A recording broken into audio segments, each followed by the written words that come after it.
A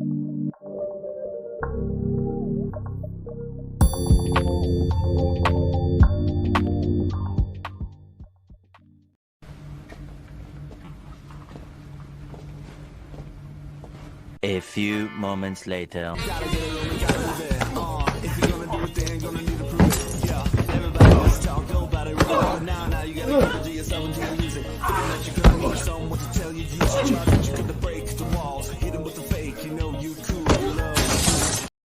What's up, everybody? Good to see you here. It's, of course, Andrew Esquire, American attorney, Florida attorney specifically. This is Legal Mindset. We teach you to be your own judge.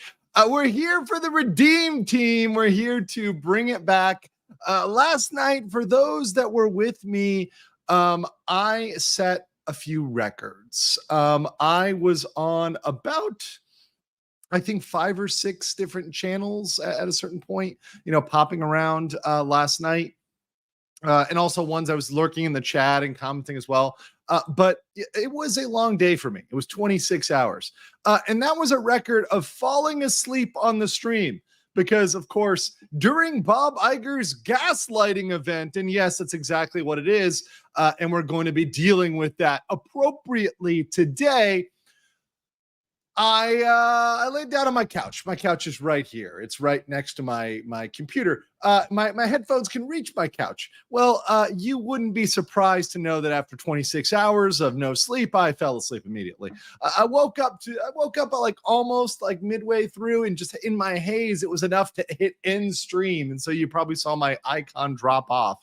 But that was the end for that. Also slept through the scheduled stream. So this is the Redeem team. This is coming back at it, and it's going to do it. We're going to do it today in a very fun way, an interesting way, in which I'm going to play through particularly the Bob Iger portions of the earnings call. I know that I talked to Valiant Renegade. He actually just called me, which is why I was almost late, because he is going to be taking down his stream soon. So I may or may not be able to use his stream. If it's still up, I may use it. Otherwise, I'll just use the raw feed without any of the lovely commentators from last night.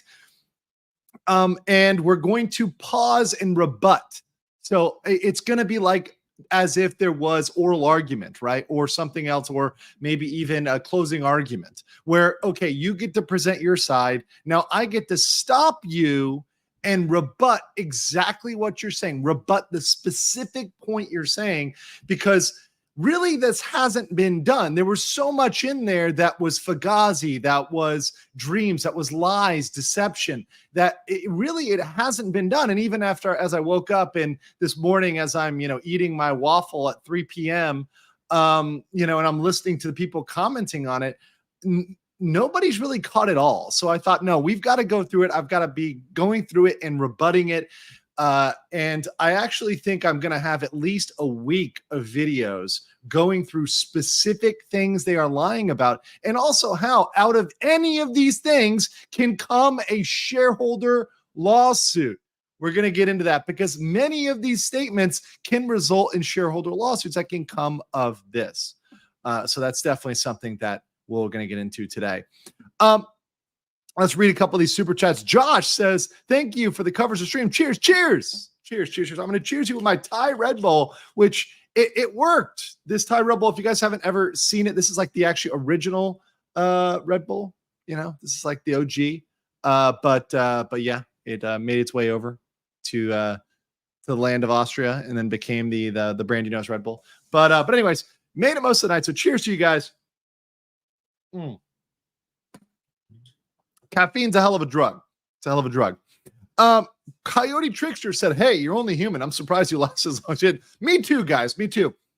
Now, I will say, I do blame it all on you. In true Disney fashion, I'm going to blame it all on you because, Disney likes to blame the fans. So I got to blame you guys, right? It's entirely your fault because 85% of you voted that I should just stay up versus take a nap. So I did that. And I went, of course, on Midnight's Edge, the Pro Show, Valiant Show.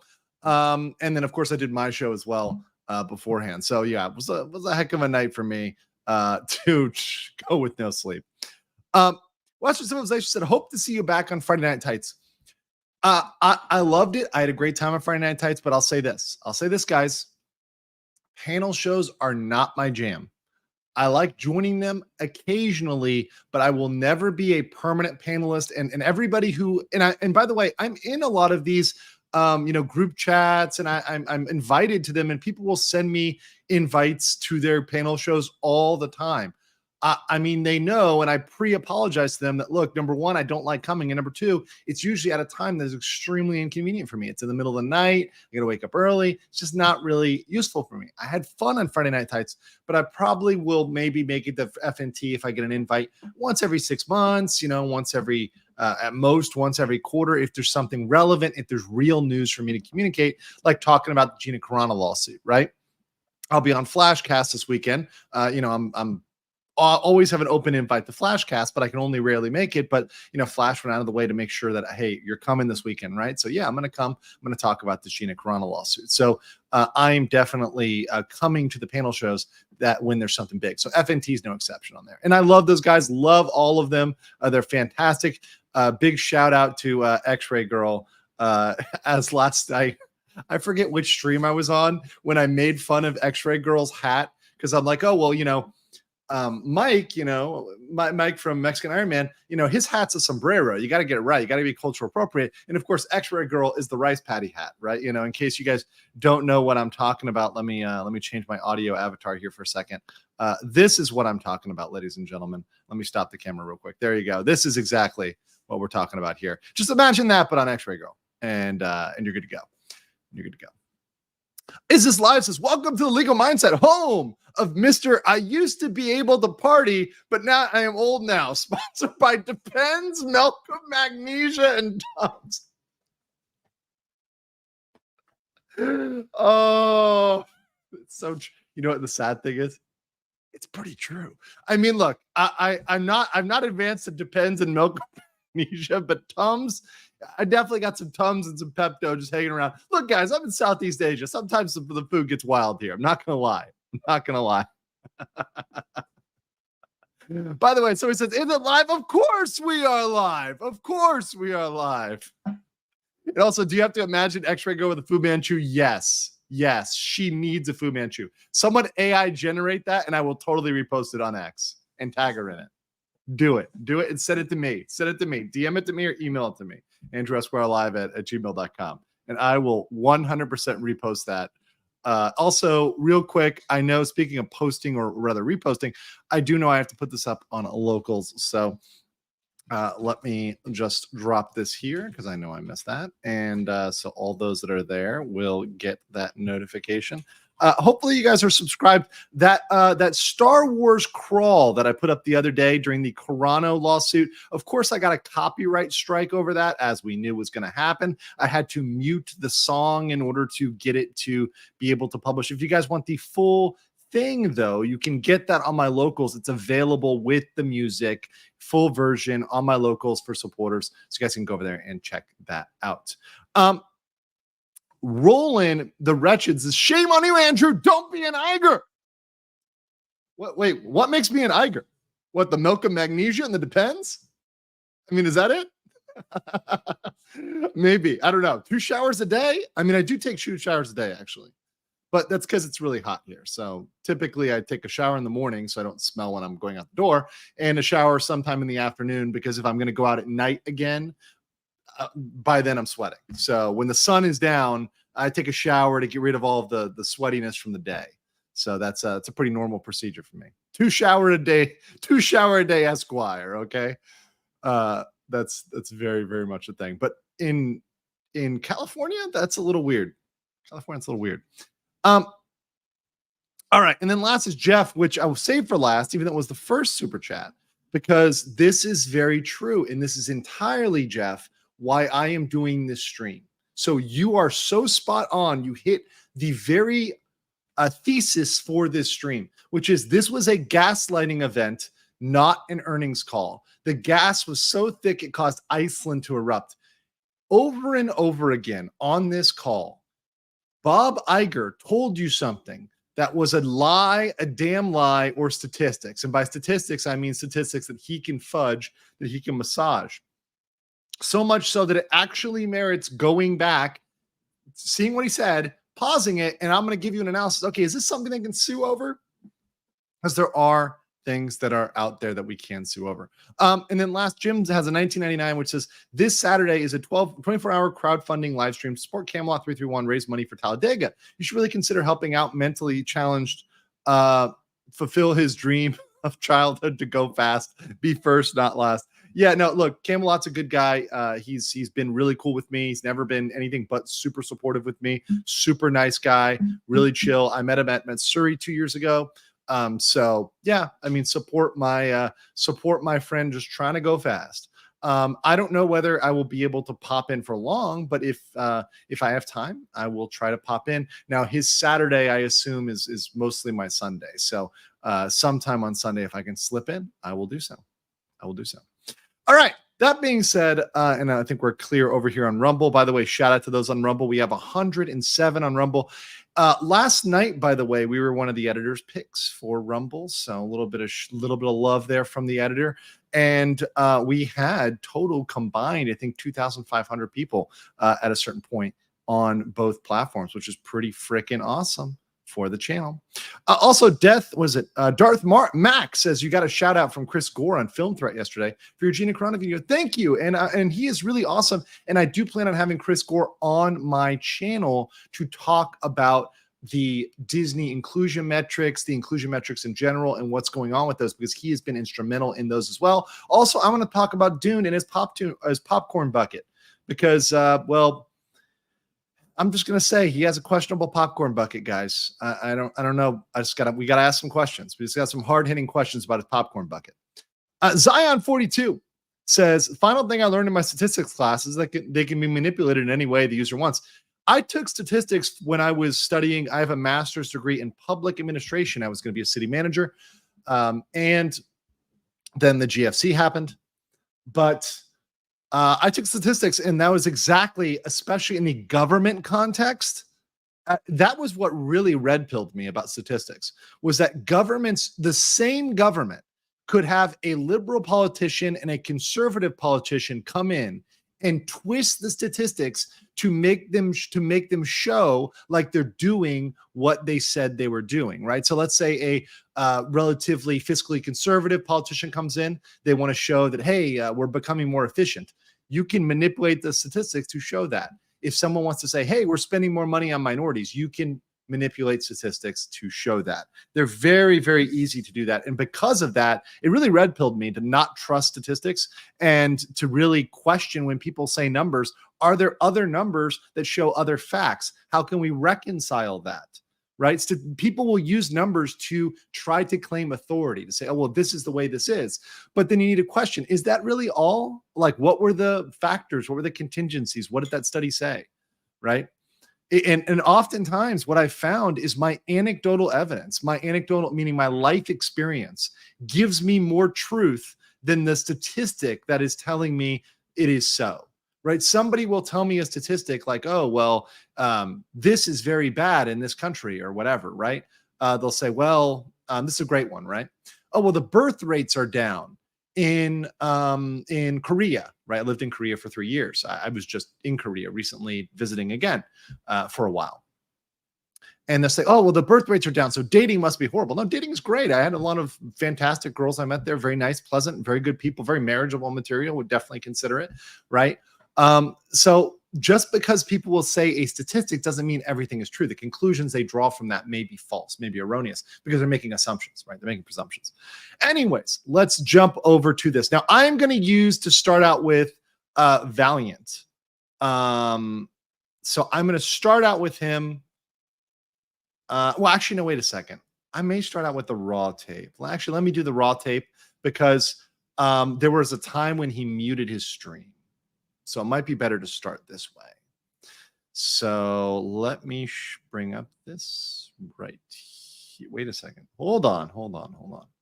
Oh, this is not in Chrome. Hold on. I gotta port this over to Chrome so StreamYard actually likes it, because it doesn't like anything that's not Chrome. God forbid we don't use Google Chrome. Our Google overlords are very, very disappointed in us right now for not using Chrome. 2024 earnings call. Our press release was issued about 25 minutes ago and is available on our website at www. And yes, I boosted the volume. That's because Bob Iger is about 90 pounds of beta, so he has a very soft voice. So you should definitely, if you need to adjust the volume down, please do feel free to do that. If you need to do that, I'm not trying to deafen you or blow out your eardrums here, but I know that some people will sometimes have a hard time hearing. So this has been enhanced beyond what it was on Valiant stream. So let's continue here. Disney.com/investors. Today's call is being webcast, and a replay and transcript, as well as the first quarter earnings presentation, will all be made available on our website after the call. Joining me for today's call are Bob Iger, Disney's Chief Executive Officer, and Hugh Johnston, Senior Executive. By the way, okay. Hugh Johnson. I mean, Hugh Johnson. I'm just saying.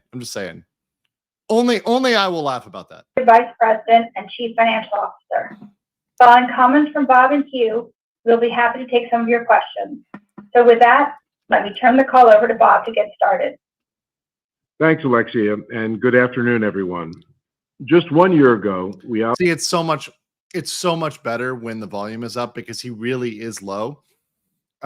Really is low. By the way, real quick, Floral says for $2, can Elon fork over all of X's DMs to Gina's lawyer if they request them? If they request them, yes. If they request them as part of a legal process, absolutely. That's something that could be discoverable. Continuing. Outlined an ambitious plan to return to a period of sustained growth and shareholder value creation. And our strong performance this past quarter demonstrates we have turned the corner and entered a new era. As previously noted, we're focused on transitioning ESPN into the preeminent digital sports platform, building streaming into a profitable growth business, reinvigorating our film studios, and turbocharging growth in our parks and experiences. Before we dive deeper into our results, let me start by making a number of significant announcements that represent important and exciting steps forward.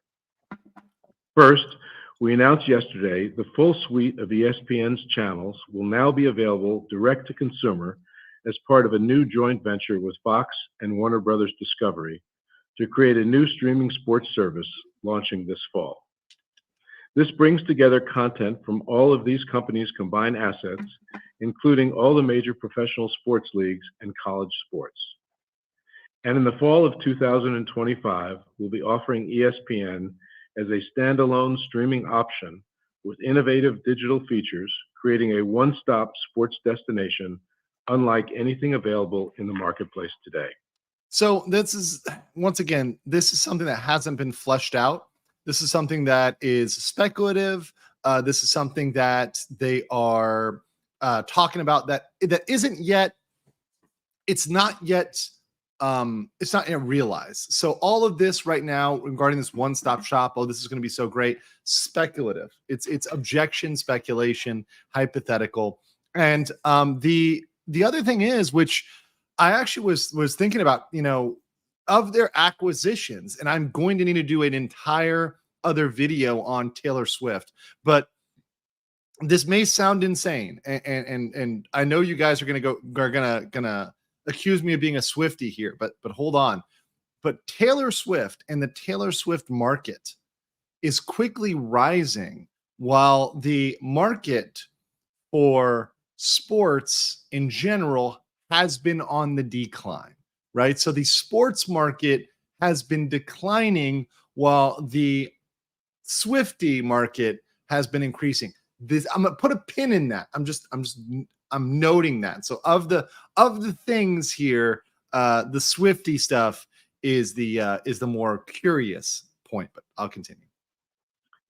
ESPN is also adding a sports icon to its lineup, with coach Nick Saban joining the network as an on-air commentator later this year.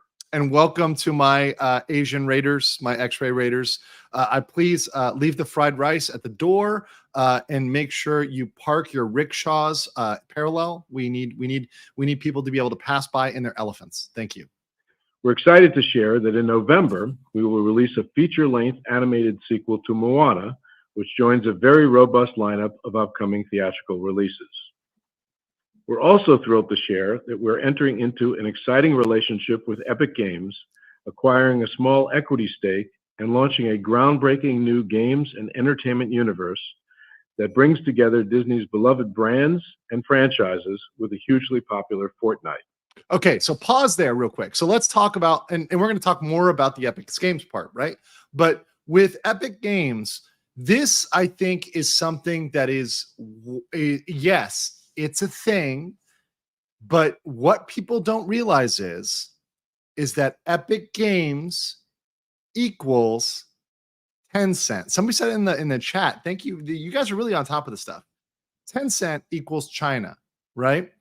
And not only that, so if you look at the percentages, right? And I'll actually pull this out for a second because I want to show you guys this, because this is actually a fairly interesting statistic here. Where's this? Okay, let me show you this.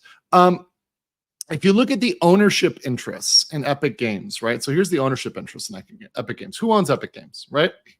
So you've got Tim Sweeney, who's the CEO. He owns more than half the stock, 51%. It's a privately owned company, privately held company, right? So it's not publicly traded. Oh my God, I'm using statistics. Yes. Tencent. This is a Chinese company, which, in case you don't know, the company may be behind TikTok and games platforms, other things as well. But Tencent, Tencent, Chinese company, 40%, right? Repeatedly, and not just in the US, but in multiple countries, there are issues with their data privacy, right? Big issues with their data privacy. So they constantly are being questioned, what are they doing with their data?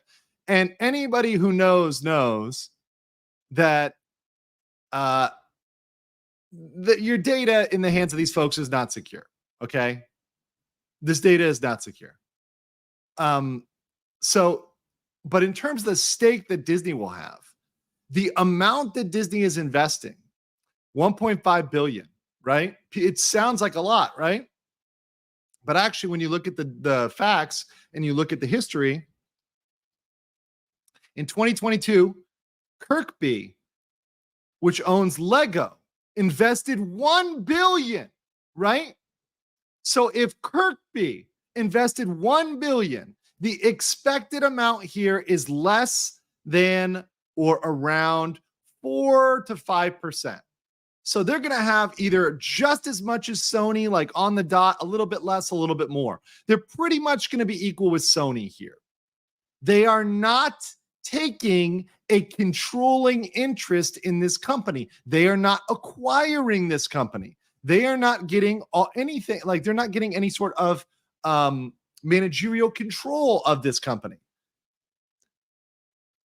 This is more of a ability for them to profit share, right? By having a little bit of skin in the game when it comes to Epic Games, which of course is behind Fortnite. So they'll get some of that profit, but they're going to get about a tenth, or sorry, excuse me. They're going to get 25% of what Tencent is getting, right? So they're about 4%, maybe 5%, right? Oh, sorry, that my percent. I shouldn't do math, right? They're at 4, Tencent's at 40, 4 or 5, and Tencent's at 40. Okay, so exponentially less. So tell me not to do math. Math is not my thing. I don't math so good, guys. I don't math so good. I became a lawyer for a reason, because I don't math so good. But this is the one thing that I don't think enough people are talking about, because I think it may be an uncomfortable topic. I think, and also for a lot of financial analysts, they've got a lot of skin in the game in China. And I'm going to tell you right now, this is a big thing that a lot of people are not saying. And that us, of course, on this channel, as always, you know, being very, very red-pilled in more than one way, we're going to give you the truth here. China and investing in the Chinese economy is a very risky bet for multiple reasons, right? Number one, you've got control and oversight of the CCP, which means censorship, which means control. Number two, the Chinese economy is a lot of Fugazi. If you think Disney has Hollywood accounting, they have nothing on the CCP. What's going on in the CCP is pretty nuts. And I see this as a person who's in Asia. I'm actually in Thailand right now. This is one of the prime zones for people coming out of China. And let me tell you right now, I know people that are begging for ways to get out permanently, ways to move their money out, ways to escape. People are trying to get out, right? It is not a great, fantastic, lovely economy. So there's a lot of issues over there in China. In fact, people have asked me to do extra China episodes on like Evergrande, et cetera. Look, I'm not a financial analyst and I don't claim to be a China specific expert. This is anecdotal evidence, right? And of course, they're not going to be wiped off the map tomorrow. I'm not Zihan over here saying like they're, the guy, Peter Zihan, if you don't know, famous strategist, he's predicted that China will collapse like 13 or 14 times now. I'm not saying that. All I'm saying is it's not the amazing thing that it's painted out to be. That's all. That's all. Real quick here, you need logic to screen out statistical lies. Yes, and the problem is most people are illogical retards, so they are incapable of processing logic. So yes, that's absolutely true. Most people are incapable of logic. Unlike you guys have great logic, which is why you're going to smash a like button, because there's almost 1,000 people in the chat right now. So let's smash that like button. Thank you so much. Appreciate all of y'all coming to join us over here on The Legal Mindset. Is this live says 10% owns 40% of Epic Games. Yes, they own 40%, much more than that. And by the way, Bob Iger, with his close China connections, would not be surprised if he was put on this by folks in the China division to reinvest in Epic. Because, and this is one of the big thesis points, and I'm going to do an entire other stream on this, but there are big issues with taking profits out of China. It's not easy for individuals or corporations legally to pull money out of China. It's not easy. Anybody who's done business in China and knows in China, there's certain repatriation limits, right? There's certain limits to the amount of capital that you can just rug out of China. So if you make a windfall of profits in China, some of that's got to stay in the country, some of that's got to be reinvested, right? So them talking about making profits, and they actually say it, particularly they made profits in China. The thing is, those profits in China are not going to subsidize Walt Disney World. But here's the thing. Your money, when you go to Disney World in Orlando, when you go to Disney World in California, is going that direction. It goes in, but it doesn't come out of that mousetrap. So that's the one thing I want to point out there that I don't think enough people are talking about. And I think maybe people, they just take this as business as usual. But I think for Americans, particularly Americans who are pinched for leisure money, when you say, okay, am I going to invest in a company that's investing in America, or am I going to invest in a company that is literally investing in our ideological opponents, right?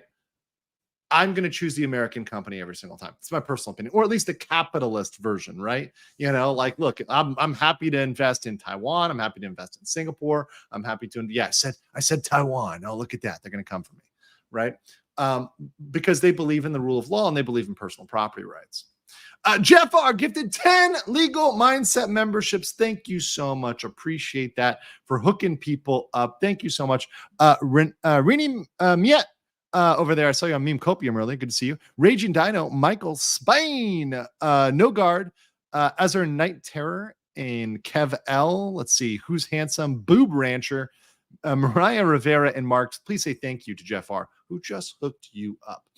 Jeff L said the CCP is erasing any complaints about the economy. Guys, this is an undersold story. This is a far undersold story, and I think people don't feel it or see it. But, we're actually starting to see it in America when we see Chinese people of military age crossing our southern border. I think we start asking questions of, is China really as good as they say it is? And no, it is certainly not. It's certainly not rainbows, sunshine, and butterflies over there in Beijing.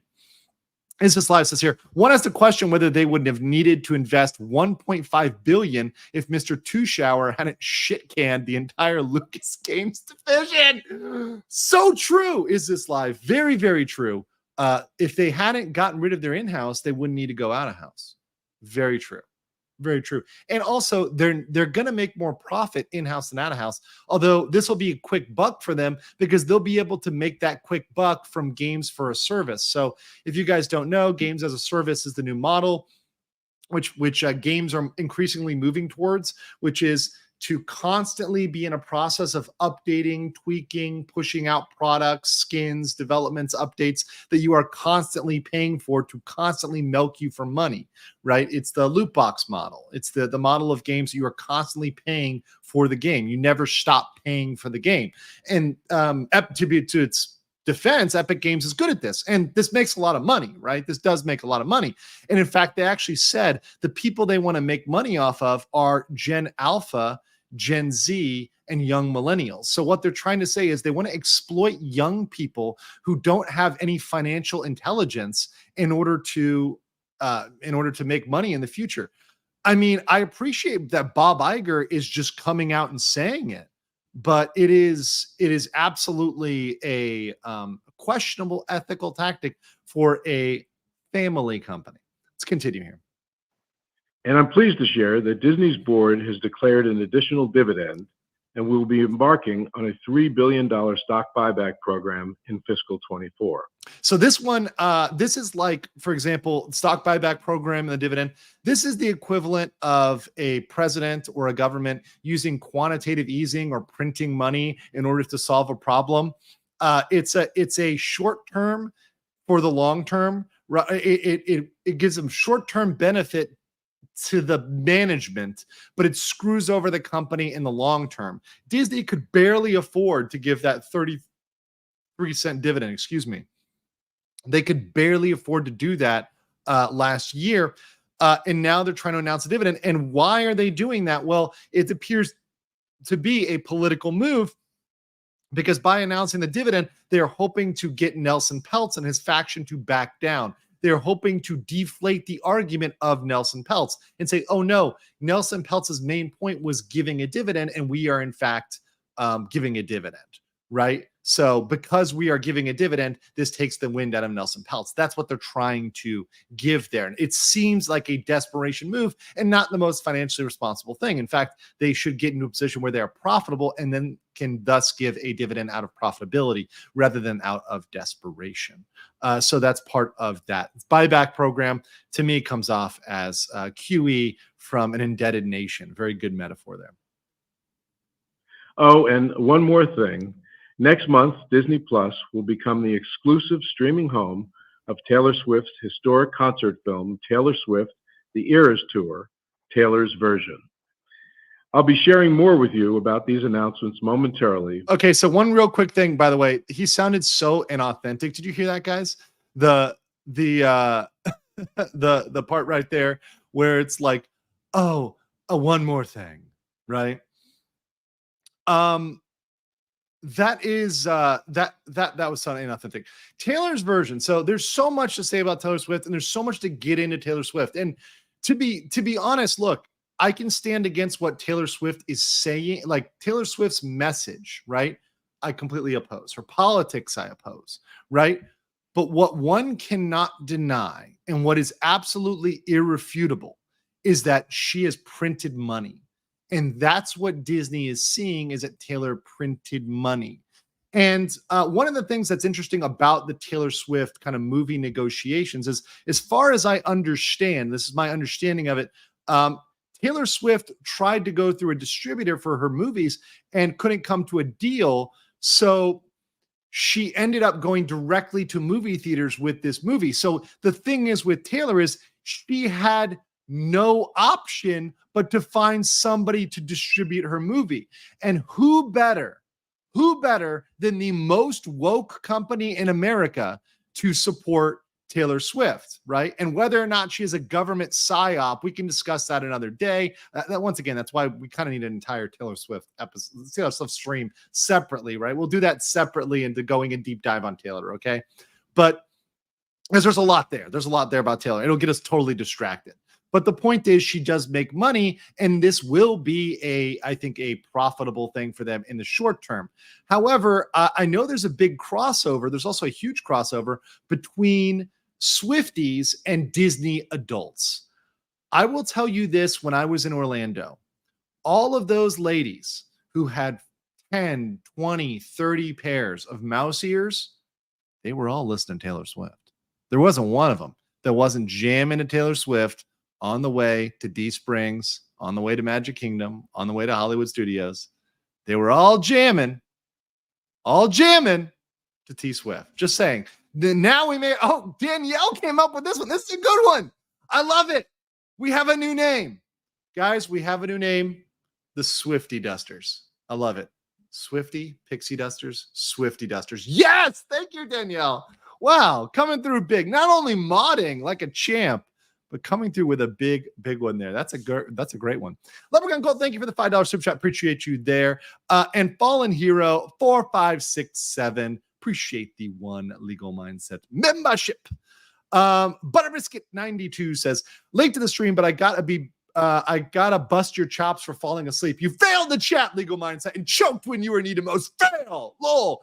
Yes, guys, I'm a failure. I will, in great Asian tradition. My seppuku appointment is in like 3 hours. So RIP Legal Mindset, right? We tried. No, listen, it happens, guys. It happens. I am getting old. I'm just gonna say it. I'm getting old, man. I'm getting old. Fallen Hero, thank you for the super sticker as well. The $3 Shiba. Appreciate you. I always love the Shibas. They're quite cute. All right, let's continue with this bobbing. But what's clear is that the important transformation we undertook last year is bearing fruit. And looking at our results. Complete bullshit. So quickly, what is bearing fruit? They literally are less profitable over time. Their movies are failing. How are they bearing fruit, right? Not at all. Not at all. Let's continue. This quarter, we can say with confidence our strategy is working. In Q1, segment operating income increased by 27%, and adjusted earnings per share rose 23% compared to prior year. We've improved our entertainment streaming operating income by a remarkable 86% year over year and remain poised to reach profitability in our combined streaming business by the end of fiscal 24 and build on our momentum to deliver significant sustained profit margins in the future. Disney's experiences business generated all-time records in revenue, operating income, and operating margin. And we are on track to meet or exceed $7.5 billion in cost savings as we continue to look for further efficiency opportunities across the company. Diving deeper into... By the way, efficiency opportunities for them has often translated often to firing people, right? So what this is coming down to, make no mistake, and they won't ever say this, but efficiency opportunities is often firing people. Just understand that. And yes, also reach profitability means they are not making money. They are losing money now. It's corporate speak. For our announcements, let's first talk about ESPN, which continues to deliver meaningfully for the company and will be a key value driver in the future.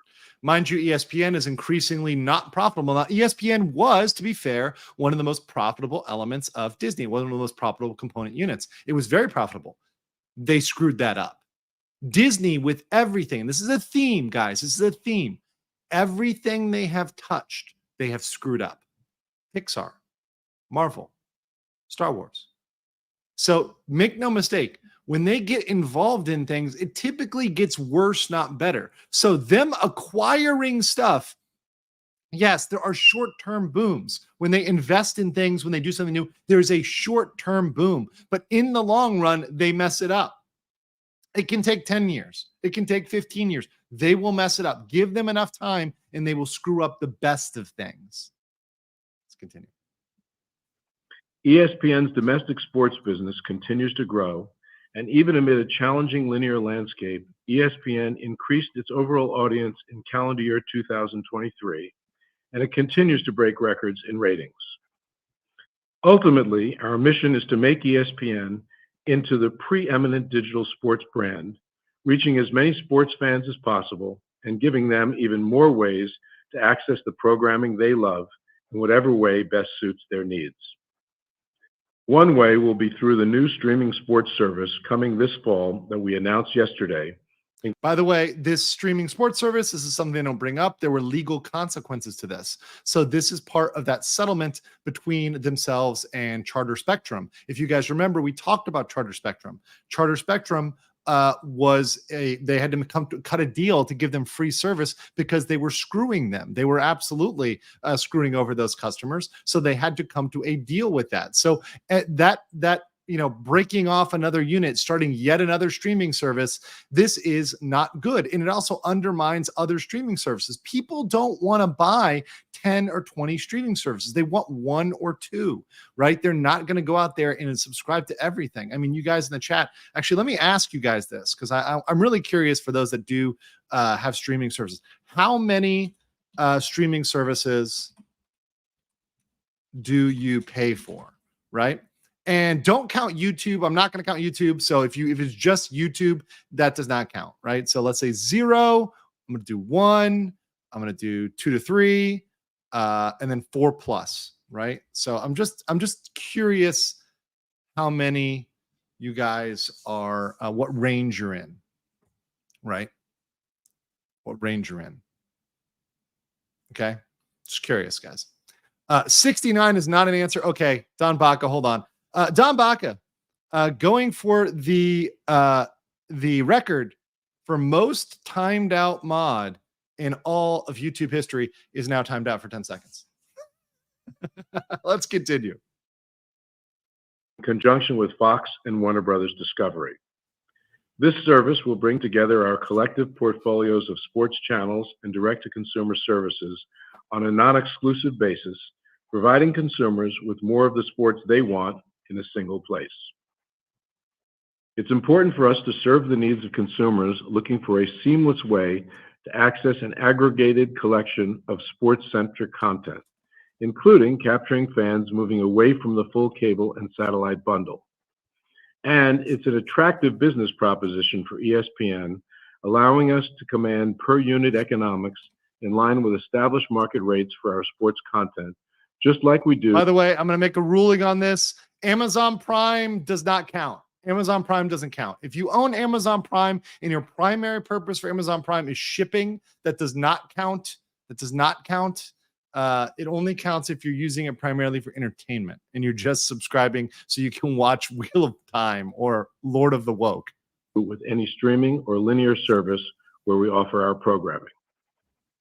Another exciting option available to sports fans will come in the fall of 2025, when we make the full suite of ESPN's channels available as a standalone and highly interactive digital destination. Once again, it's just another thing you're going to have to go to another place to find. That's not good. That's bad, right? I don't know how that becomes good.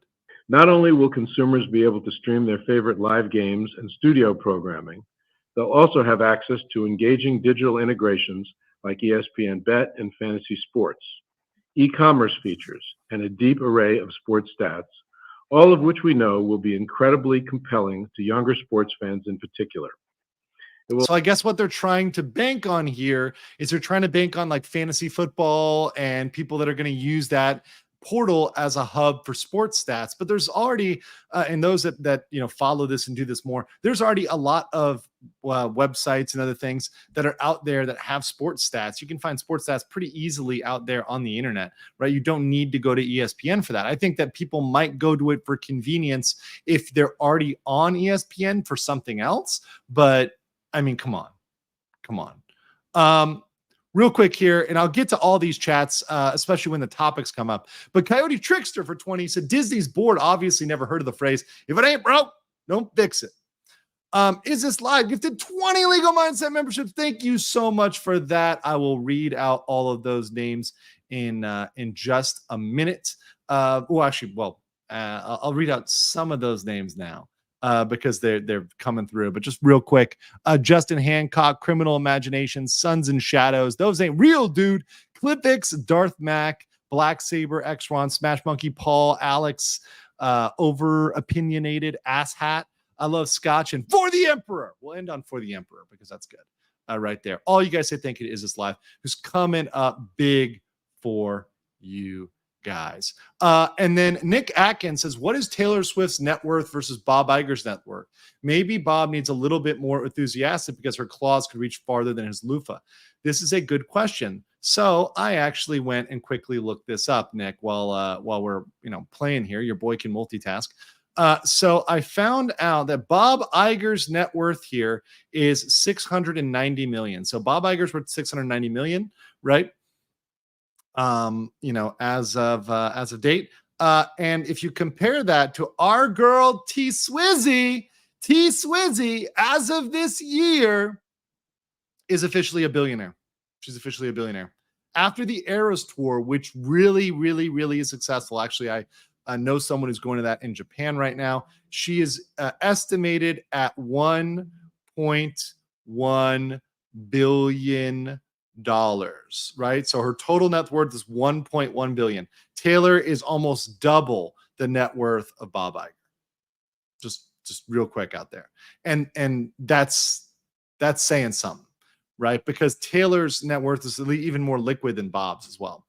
Texas Vet says, maybe this is a conspiracy, but I feel that corporations realized they were losing money after the shift from cable to streaming and are trying to replicate it and take us back to that old model for profits. Yes, they're actually trying to move back towards that model because they realized that model was more profitable than what they left. The whole point of streaming is undermined by a billion streaming services. If you go to having a billion streaming services, well, and they all cost a lot of money, they all cost as much as cable, that doesn't work. The only way it works is in two models that would work economically. You have a bunch of services and they're all cheap. They're all dirt cheap. That's one model. Or two, you go back to there's a streaming service and it provides a ton of content. It just provides a ton of content. And the advantage of that is it can be region agnostic. So it can even be international. So, for example, Netflix is relatively international. Now, certain countries have certain different rights, but it leads to an efficiency, which is why Netflix is profitable, unlike Disney. Last one before we go here, Texas Vet says the reason the model is good is because it props up flops by offsetting hits. That's what cable did. Fox offset the loss of Channel 23, whatever. We'll get to Fox in a second because the Fox profitability is something they try to sweep under the rug. Also, I see you on Rumble on un enalo, but I will get your question when we get to the Epic Games portion. We'll also have very robust personalization features. ESPN has long prioritized its desire and ability to serve sports fans wherever they are, and these steps will strengthen ESPN's ability to deliver on that promise. And as you know, we've also engaged in productive conversations with potential content and marketing partners for ESPN.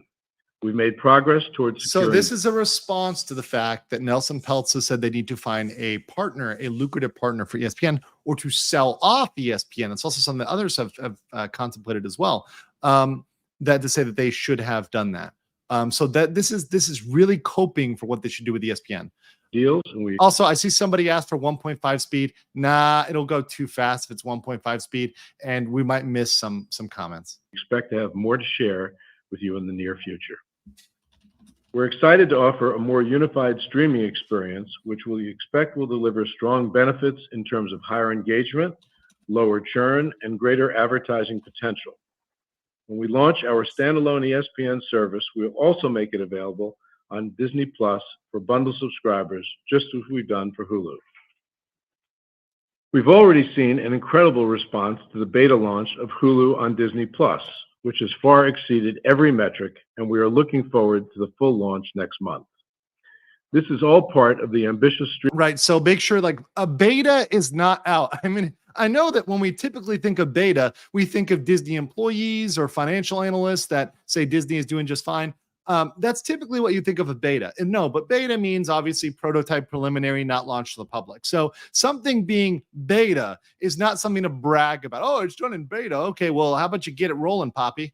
Right? You know, like you're not printing money with your prototype. right? Your non-released version, right? If it ain't live, it ain't printing money. And by the way, smash that like button, drop those live emojis in the chat, because we are indeed live right now. Streaming strategy we've been building, from our acquisition of 21st Century Fox that expanded our vast content library and strong pool of creative talent, to the launch of Disney Plus as the home to a century of content, to securing full control of Hulu and expanding our streaming offerings to reach greater audiences, to our significant investments in technology, and now taking significant steps toward ESPN's streaming future. Disney also has a great advertising story to tell, with unparalleled scale and very strong advertising technology, and our ad-supported Disney Plus offering is off to a great start. We successfully expanded outside the U.S. with launches in EMEA and Canada, and grew. EMEA? What? Like, that's why I didn't want to go 1.5. What the hell did he say? EMEA? I don't know what this is. Canada? Okay, good. Get some Maple Leaf bucks. All right. Grew to over 1,000 global advertisers in the first quarter. That's a tenfold increase from launch. More than anything, the success of our streaming services is a testament to the amazing content we create. With 6 of the top 10 most. Oh, sorry. Okay, so I forgot that's an acronym for Europe, Middle East, and Africa. Sorry, guys. Sorry, that's me. That was one on me. That's on me. EMEA, Europe, Middle East, Africa. It's on me. Got it. Stream movies across all streaming platforms in the U.S. in 2023. Our best-in-class storytelling. Also including Americas. Thank you, guys. XOXO. Senpai appreciates you. Yes, lump several continents together. Isn't it weird? It's like we have the U.S. and then we have several continents combined. Isn't that kind of weird? Is that like, it doesn't make much sense. Can we start talking about like country by country specifics? Because there's obviously wild differences in viewing preferences and content between countries. I mean, even look, guys, even I see it. You guys know I spent a lot of time in Thailand, but I also lived in Korea. I spent a lot of time in Japan. I travel a lot. There's huge differences in content just between countries. Right, between individual countries. And I know that, right, they don't want to break down, okay, well, Rwanda watches, Rwanda likes Captain America and, Uganda likes Iron Man. Like, I know they don't want to do that, but like on a financial level, maybe we should be breaking it down for that. I don't know. That's my 2.5 cents. And yeah, maybe it's based on market size. That's fine. I get it. But, continues to entertain millions of people. We received 27 Golden Globe nominations and won top prizes for FX's The Bear and Searchlight's Poor Things. At this year's Primetime Emmy Awards, we took home 37 wins, more than. And this is the thing that I really detest. And I want to rebut this right away. A nomination from your Hollywood homeboys, right? From your cronies in Hollywood, that does not equal dollars and cents. How much money is made by dropping a nomination or having a nomination? There's zero money made. A nomination does not print money. What does it have to do with earnings? It has nothing to do with earnings. It's entirely misleading to talk about nominations in scope of your films. You should talk about your films making money. But guess what?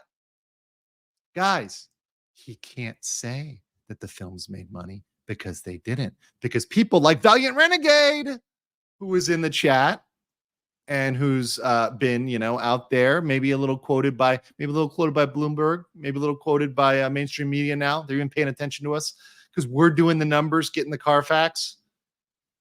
If they were to say they were profitable, there is enough data out there to immediately file suit on that for misrepresentation, right? Because they are lying. If they go out there and say, oh, we were making so much money on XYZ movie, they can't say that, right? They cannot say that. That would be a misrepresentation. They have to say we were nominated because there's no financial component to that. That's a true statement, right? But it's Fugazi, it means nothing. Any other entertainment company. And we lead the industry with 20 nominations heading into the Oscars, which will air on March 10th. Oh, the Oscars. Oh, the Oscars. Are we still doing the Oscars so white thing? Is that still a thing, guys? I don't know. Is that still a thing? Is that a thing? By the way, the poll in the chat, most of you have 2 to 3 streaming services, but the majority of you actually, there's a significant number, 34%, almost as many that have 0, and then 1 and only 9% have 4+. So the vast majority of you do have under 3 or under streaming services, and a lot of you have none, which is kind of awesome, to be honest. Let's continue here. On ABC. We're also proud of our recent Disney-branded programming successes. Percy Jackson and the Olympians, which premiered on both Disney Plus and Hulu in December, has become a bona fide hit. Books from the series returned to the #1 slot on the New York Times bestseller list following the debut. Really doesn't have anything to do with them, or predates Disney. Disney had nothing to do with the writing of that series. That series, much like Harry Potter and everything else, is not of Disney origin. This is a theme. And, I know that VR called this out last night, but I'm going to call it back again now that I'm in the world of the awake. This is something that they are taking credit for. This is the entertainment equivalent of stolen valor.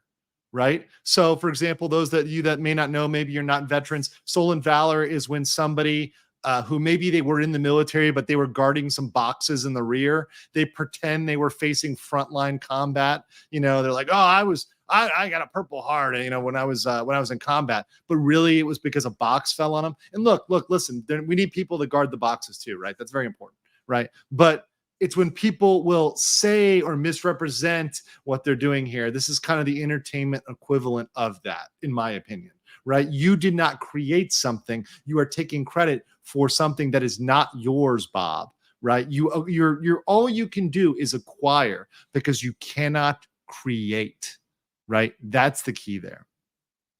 Of the Disney Plus series. And I'm thrilled to share that we just picked up a second season.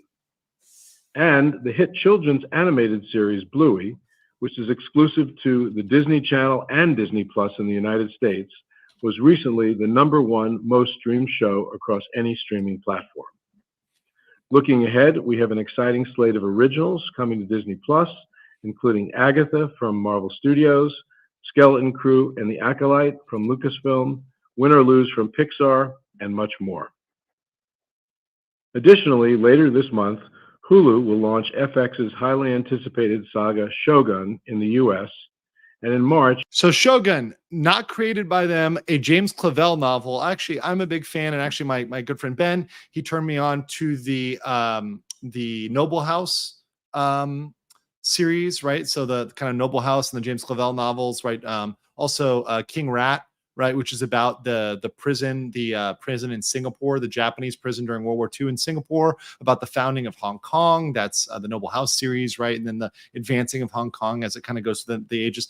Totally not Disney's creation, completely not Disney's creation, not Disney's creativity, something that they are able to get on to now because of other people, not because of themselves. They do not make it, right? Valiant's backing me up here. They don't make it, right? They're claiming credit for it. This is stolen valor. This is stolen valor. In an entertainment context, this is stolen valor. Let's continue.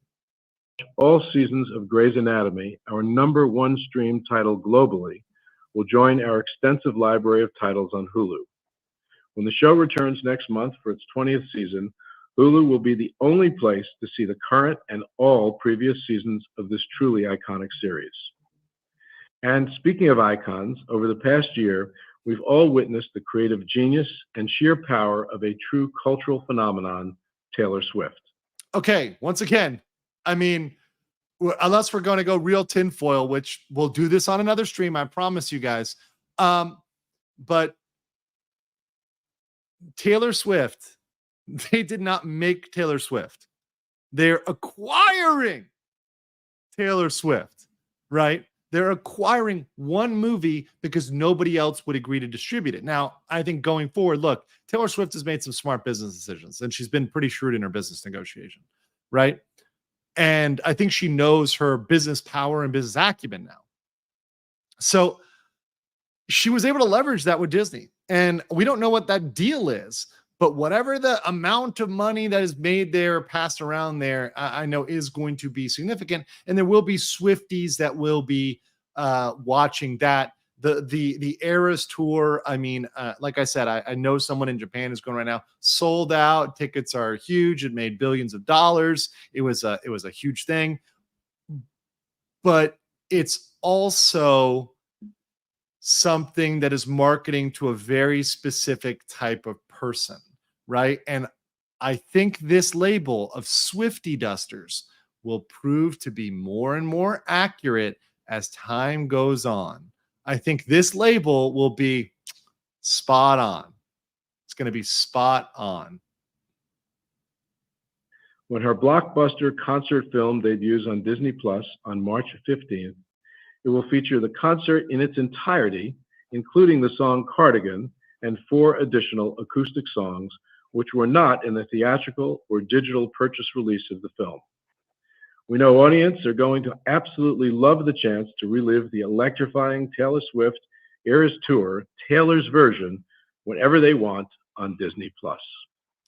Okay, real quick, here's some comments from the chat. David Remain says, next they will have a Taylor Country Bear. I would not be shocked. Would not be shocked. Heath Nielsen says, I'm a military brat, and Bob is doing the same thing. Thank you so much for backing me up on that point.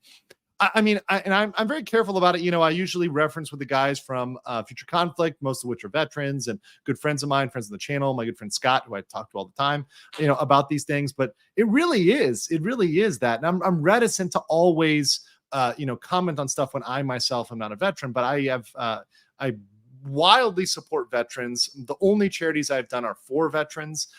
So it's something that really pisses me off to see people coming out here and doing something that's similar in the entertainment context. So Wreaking Havoc, appreciate you and your membership. Welcome to the RPG. And D Watt says, buy the rumor, sell the news. Indeed. We're still in the buy the proxy battle, sell the news phase. And Leprechaun Gold's a $20 super sticker. Thank you for the leaf, dude. Appreciate that.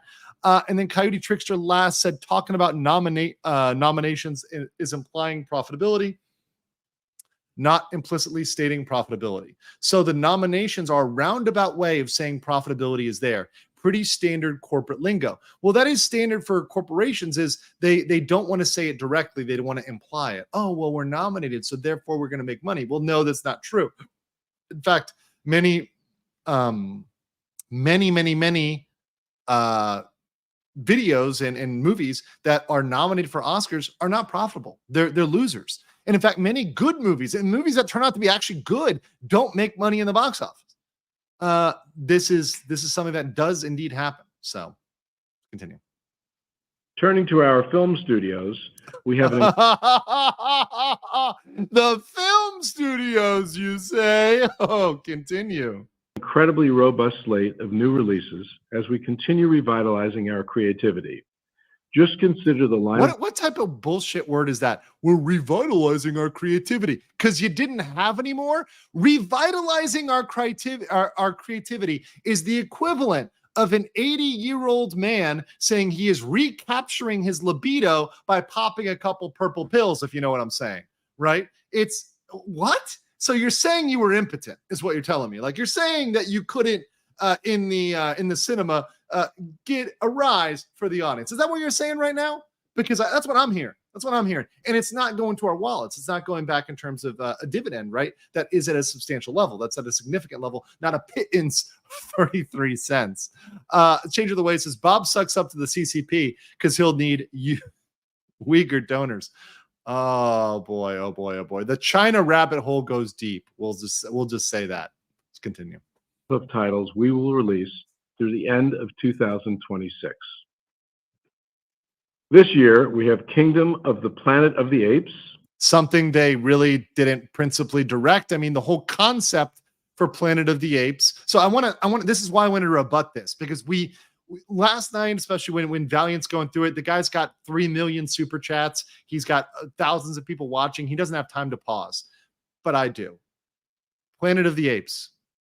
This IP predates Disney's hand or claw on it at all whatsoever. They didn't come up with that concept of Planet of the Apes. They really weren't instrumental behind that at all. So once again, that's something they acquired from Fox, right? So that's what you're banking on right now. Okay, let's continue. What else you got? Inside Out 2. Okay, Inside Out 2. Okay, did decent. I need to get the profitability numbers for Inside Out 2, but I believe it was not, it was profitable, but I think it may have been a little bit less than expectations. But I'd have to look at that. That'd be a VR question there. But yeah, let's continue. Well, sorry. Not profit because it hasn't come out yet. The budget for it. Sorry, I'm missing it. The budget. I don't know what the budget is for it. I don't know what the estimated advertising and marketing costs are. So I need to look up, not the profit because it's not out yet, but the actual budget for that movie, because I don't know that off the top of my head. Deadpool 3, Alien Romulus, and Deadpool 3 inquired from Fox. Deadpool, something that Disney would never have greenlit. If it started at Disney, they would have never greenlit it, ever. Now, by the way, I think Deadpool 3 will actually be all right. I think it will actually make money because Disney had a de minimis hand in it because it was pretty much already happening and because it looks like it might actually make money, so they may just leave it, right? I think Deadpool will actually make money. No, I'm not going to lie. That's the best shot they've got. And this is me being fair. Look, I'm calling balls and strikes here, and this may have some balls on it. Let me just say, this may have some balls on it. Mufasa, the Lion King. As I mentioned at the top of the call, this November we'll release a feature-length animated sequel to Moana.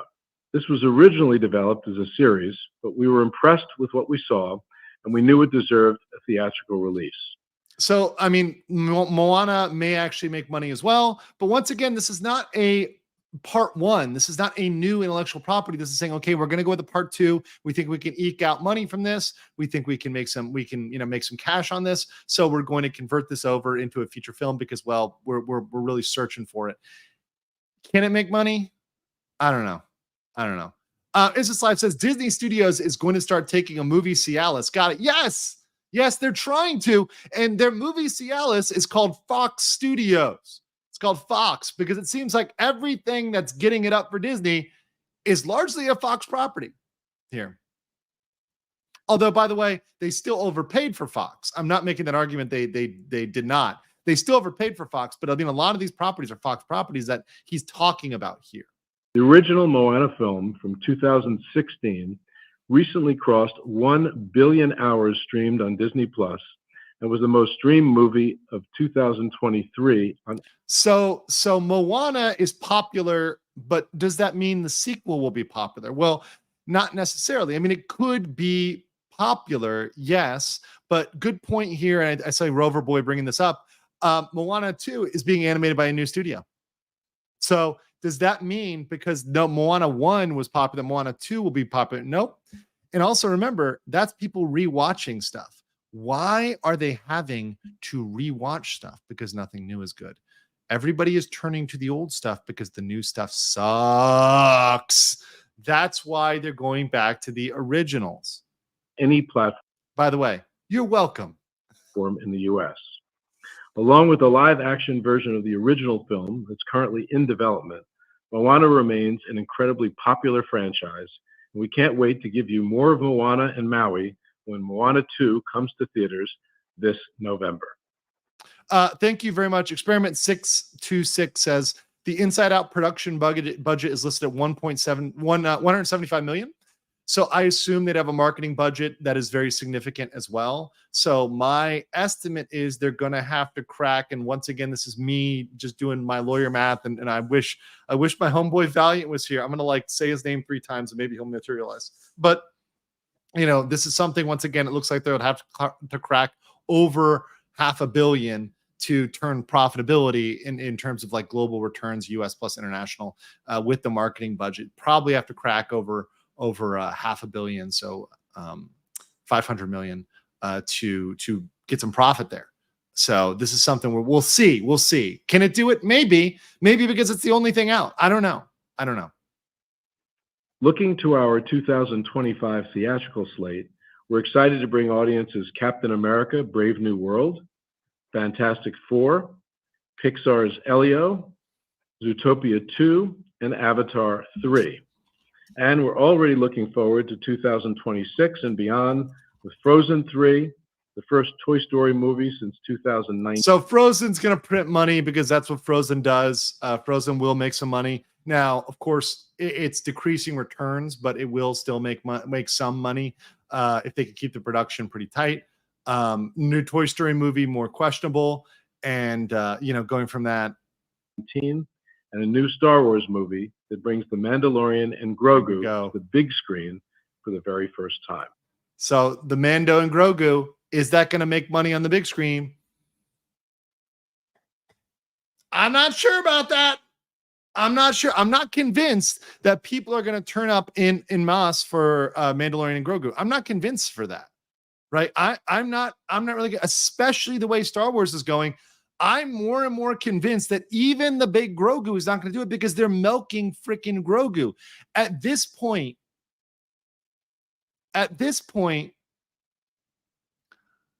think that they may actually have killed the cutest character. Like, the cuteness of the character works when people don't milk it, right? But when that's all you've got, eventually it's like, okay, yeah, but like, it's cute, but like, okay, that's it. That's all, right? You need to have a good story.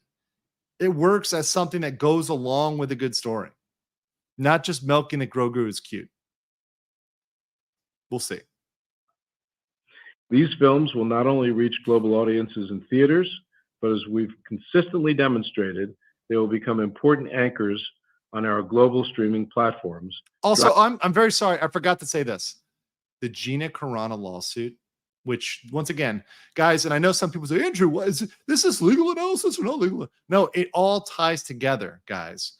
The Gina Carano lawsuit will make an even more black eye. Imagine a world where the Gina Carano lawsuit is going on at the same time as this Mandalorian and Grogu comes out. Imagine that.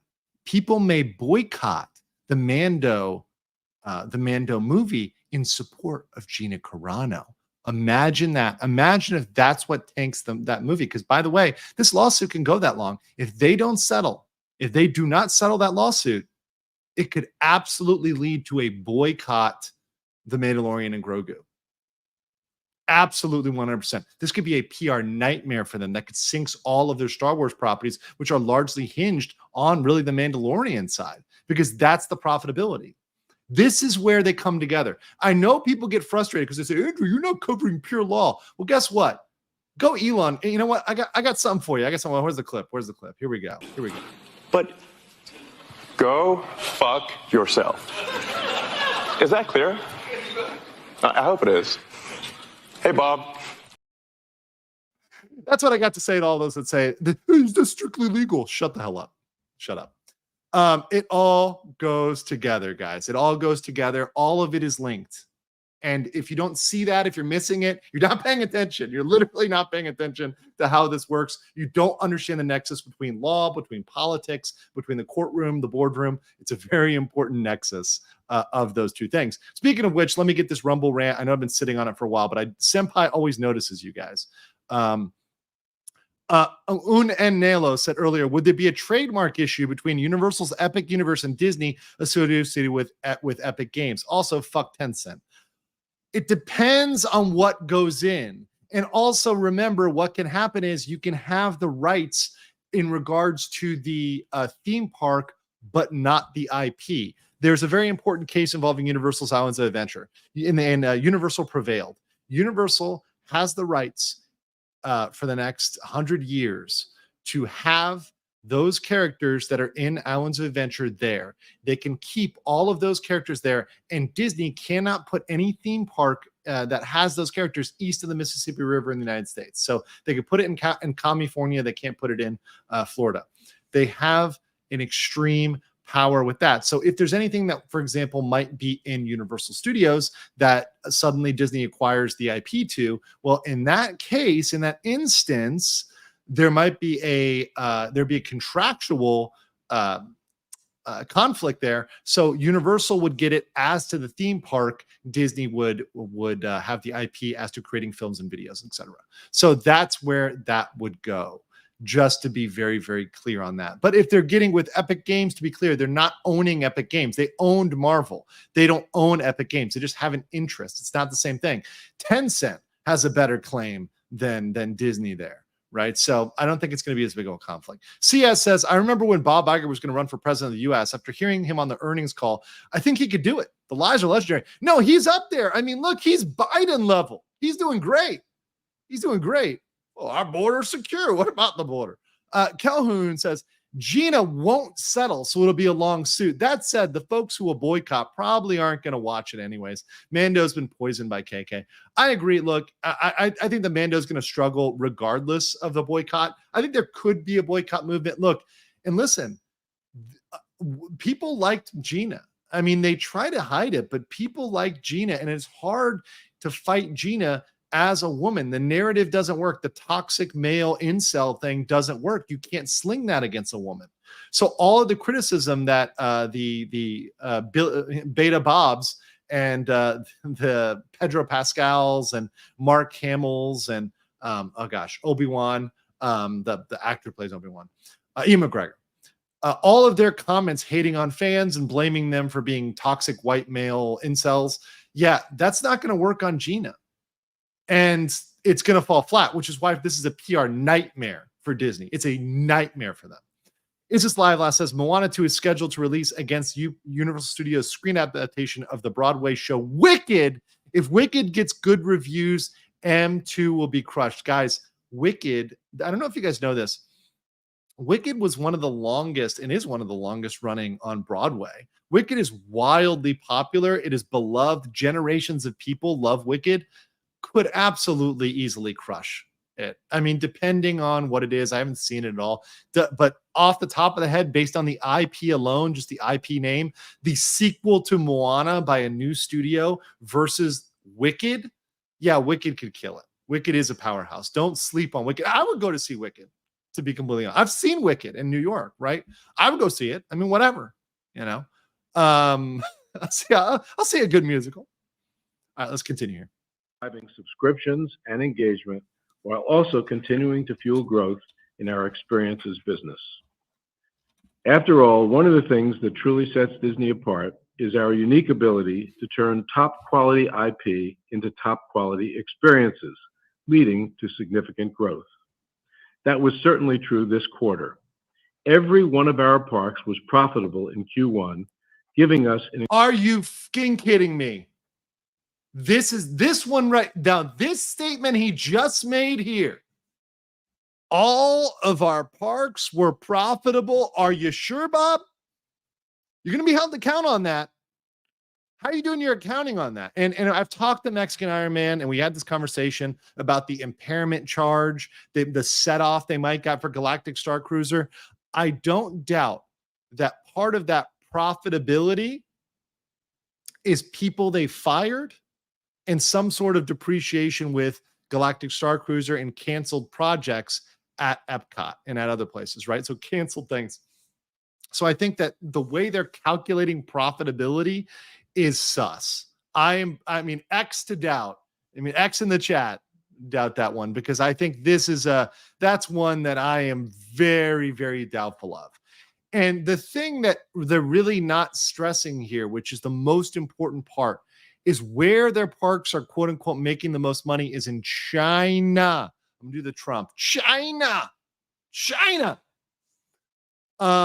And in China, they are not capturing all of that revenue. Half of that goes to the Chinese company, just like the Oriental Land Company in Tokyo. Same thing goes to China, right? They're not getting all of that revenue that's being captured.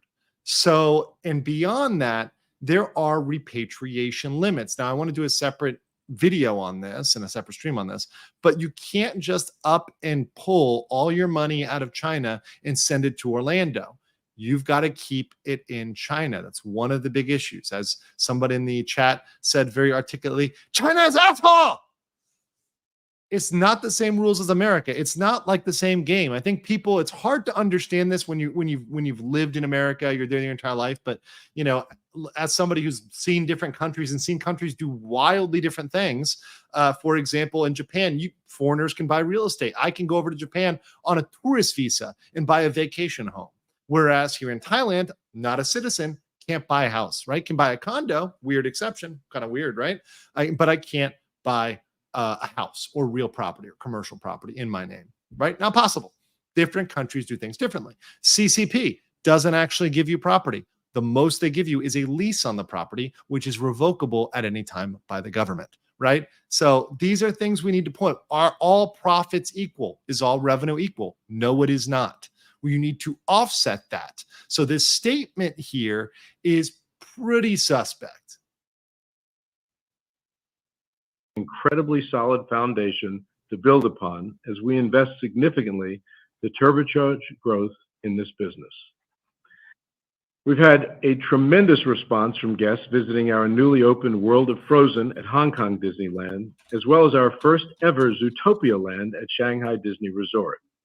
And as I've said once again, Zootopia Land, where? Is that San Diego? No, that's Shanghai.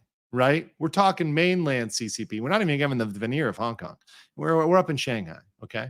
We also have so many untapped stories just waiting to be brought to life in our parks across the globe as we continue to invest in this extraordinary business.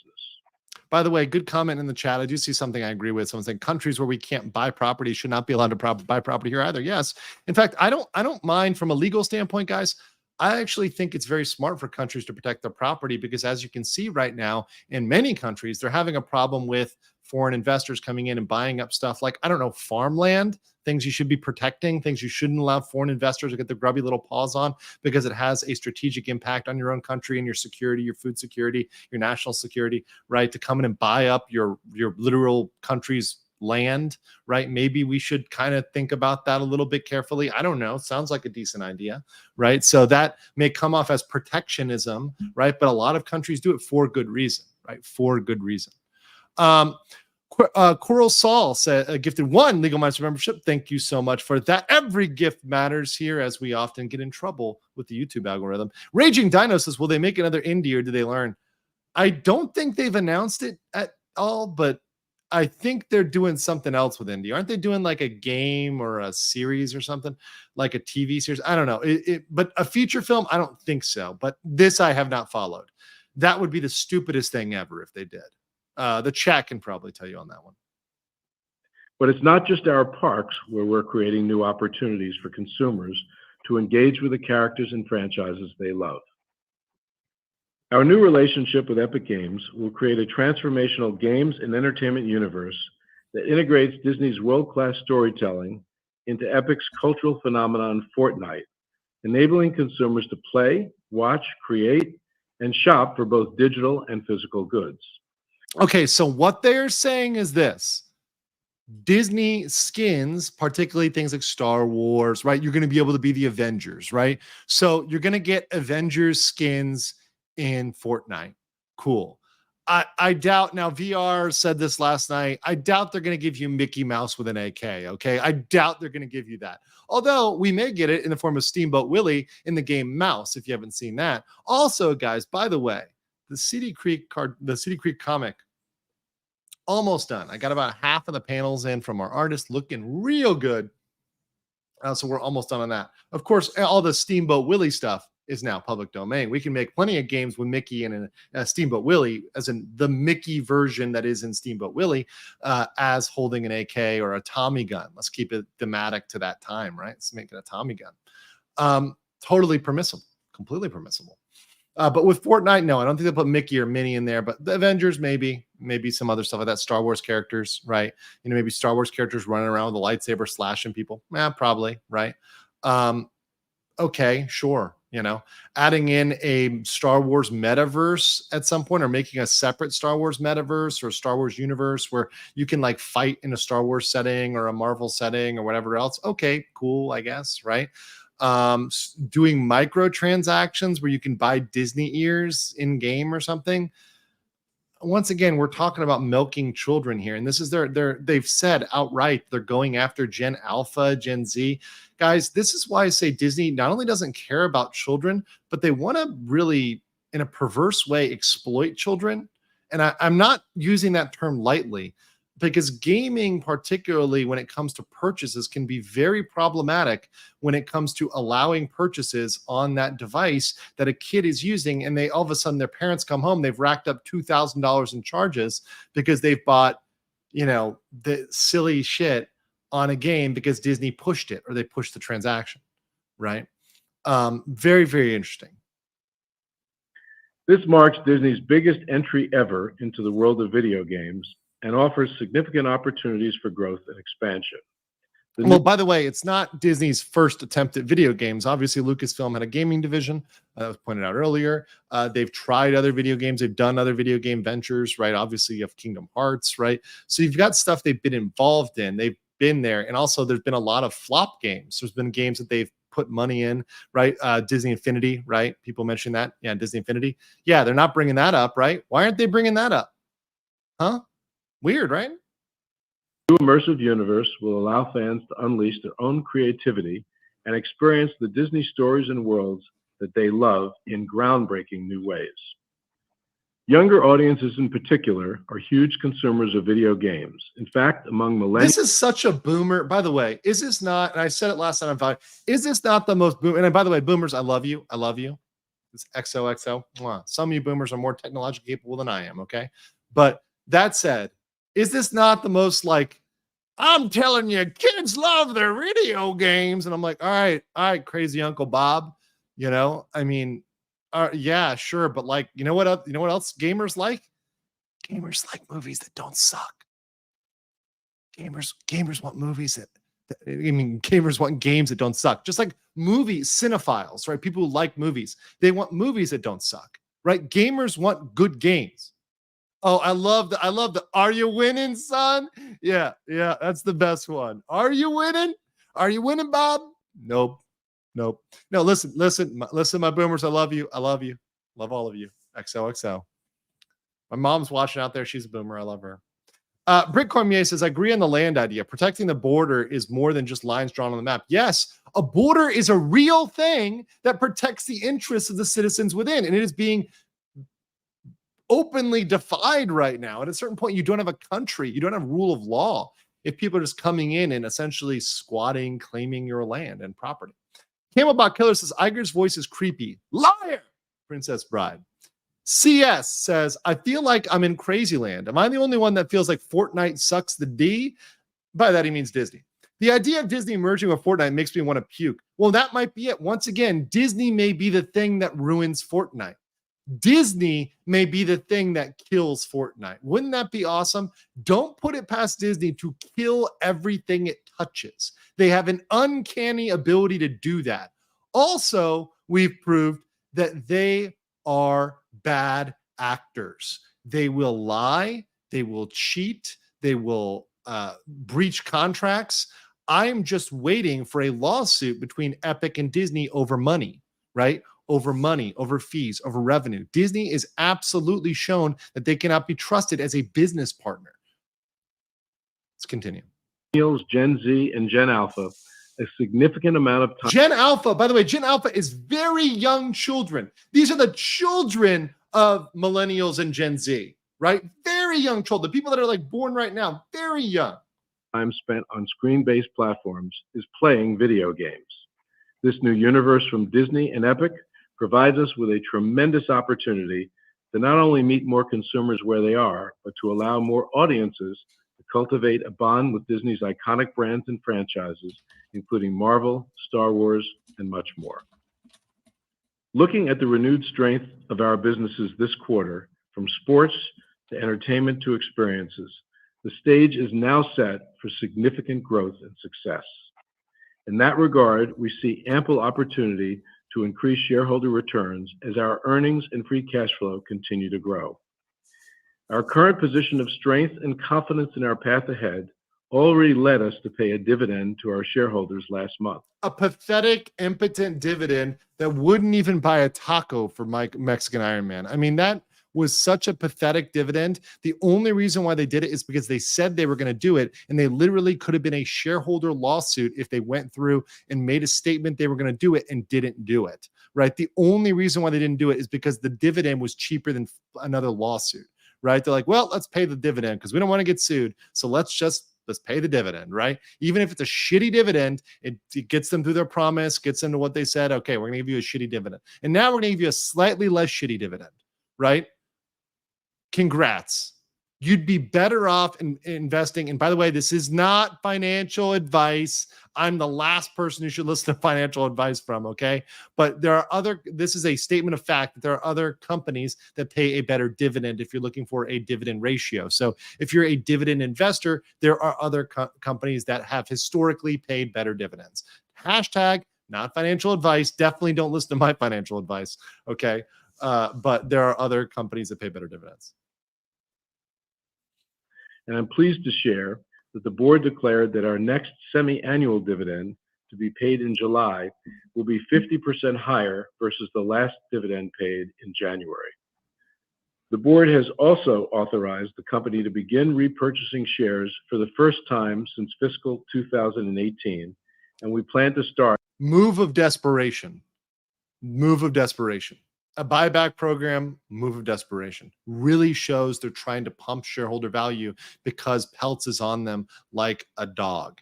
This is something that they need to do to stave off Peltz, okay? We're going to get Mexican Iron Man. He's getting coffee to put his tequila in, and he'll be there after he takes it off rock. Awesome. By targeting $3 billion this fiscal year. As we continue to invest in our growth businesses and maintain our strong balance. Invest in your growth business. What's a growth business? What growth business? What's growing? Everything is losing. What is growing? Please tell me which segment is growing. Which segment is growing, Bob? No, so far, you've just told me about nominations and speculative buying opportunities. See, here's the thing. Yes, Epic and Taylor Swift, that's cute. That's nice. But he hasn't realized any gains off that yet. And also, you spent money to get that. So you just spent $1.5 billion to get Epic. You need to now recover that money. Yeah, I need to go get that money. By the way, where are you getting that $1.5 billion from? Where'd you get that from? Like, what are you borrowing money for that? Like, how are you doing that? How are you financing that? With Hula, like, how are you doing that? I don't know. And then with Taylor, we don't know what that deal is. We don't know what the terms of that deal is. We don't know what the profit sharing agreement is. If they've got to pay Taylor up front, we have no idea. Balance sheet. We also expect to prioritize dividend payments and share repurchases in the coming years. I'm proud of our company's remarkable achievements, and I'm grateful to a deep bench of seasoned executives who are helping guide Disney into the future. And that includes Hugh Johnston, our new CFO, who has already proven to be an outstanding addition to the team. We feel very fortunate to have Hugh with us, and now they're fortunate to have the Johnson because that's the only Johnson they've got on the team. Real quick, CS has question. Does he say anywhere in this little speech that they have a plan to make better Disney movies? No. Well, hold on. No, we had the Cialis comment, right? That was that they're reinvigorating their creativity, right? That's the entertainment Cialis comment. I'm going to call it that, right? I'm actually going to call it that in all my future streams. I'm going to go on Valiant stream and literally call it their movie Cialis statement, right? That they're getting reinvigorated. That's what it is. It's what it is. So that's all they've said. But that is nothing. It means nothing. It's not objective. It's not an objective criteria. Okay, we plan to increase our profitability by 10%. We plan to increase by 5%. We plan to lower costs by X%. It's none of those things, which is what you want to hear from a company. You don't want to hear a bunch of, we magically will get better. But Disney gets away with that because it's Disney. Camelbot Killer says Disney is like the bubonic plague. It kills everything it touches. Yes, it's more like the, oh gosh, I want to say like the Zerg, but it's like the Blob. You know, just like takes it in and kills it. Disney has been selling Marvel Star Wars skins on Fortnite for 3 years now. This is old news. Yeah, well, no, I get it, Mephisto, but what I'm saying is that like this collaboration, I'm not sure how much. So I guess here's the point, Mephisto. I'm not sure how much more new money this is going to bring in, right? They're paying 1.5 billion. How are they extracting that? If they already had an agreement for skins and they've already been making money on skins, then like where are they going to make money? Are they going to add Mickey skins? Like I doubt that. I really do doubt that, right? So maybe they add certain new characters, certain other characters, but I think there's limitations on what they're going to allow out there and what they can collect on and make it profitable. We'll see though. We will see how they do that, and we'll of course cover it on this channel. To take you through more of our results this quarter, I'll turn things over to Hugh. Okay, so now we get the numbers guy, and now we're not done with Iger because obviously he comes back. I may do the numbers guy on 1.5 speed because he's a little or like a slightly faster. Let's do 1.25 because I want to get to the Q&A, but we'll play this through here. Thanks, Bob. I joined Disney a little over 2 months ago, and the more I learn about this incredible company, the more excited I am about the opportunities ahead of us. This is why he's excited, because he just joined, so he doesn't know shit about the company. So you're always excited when you just start a job because you literally don't know what you don't know. Like he's excited because he has no freaking clue. The guy has no clue. So yeah, it's it's hilarious. I'm looking forward to continuing to partner with Bob and our management team as we execute on our strategy with the goal of delivering significant, consistent, long-term earnings and free cash flow growth. We are very pleased with this quarter's financial results. Are you? Fiscal first quarter diluted earnings per share, excluding certain items, increased by 23%. I love how I love how he used the word diluted earnings per share. So diluted earnings per share. So that first of all, it's not regular analysis of that. Excluding certain items, which he does not enumerate. So you're telling me this is a bullshit number, right? So you're telling me this number is bullshit, right? You made up a number is what you're saying, right? The prior year to $1.22, and segment operating margin increased by 350 basis points, reflecting both strong pricing and operating expense reductions. Operating expense reductions mean they fired people. Okay, you fired people. All right. Well, you honestly, of all the things Disney's done, the one thing they've done that I actually agree with, the one thing Disney's done is firing people. Yes, they have a bunch of useless workers. I do agree with that. They can probably fire even more of their staff and get more things done.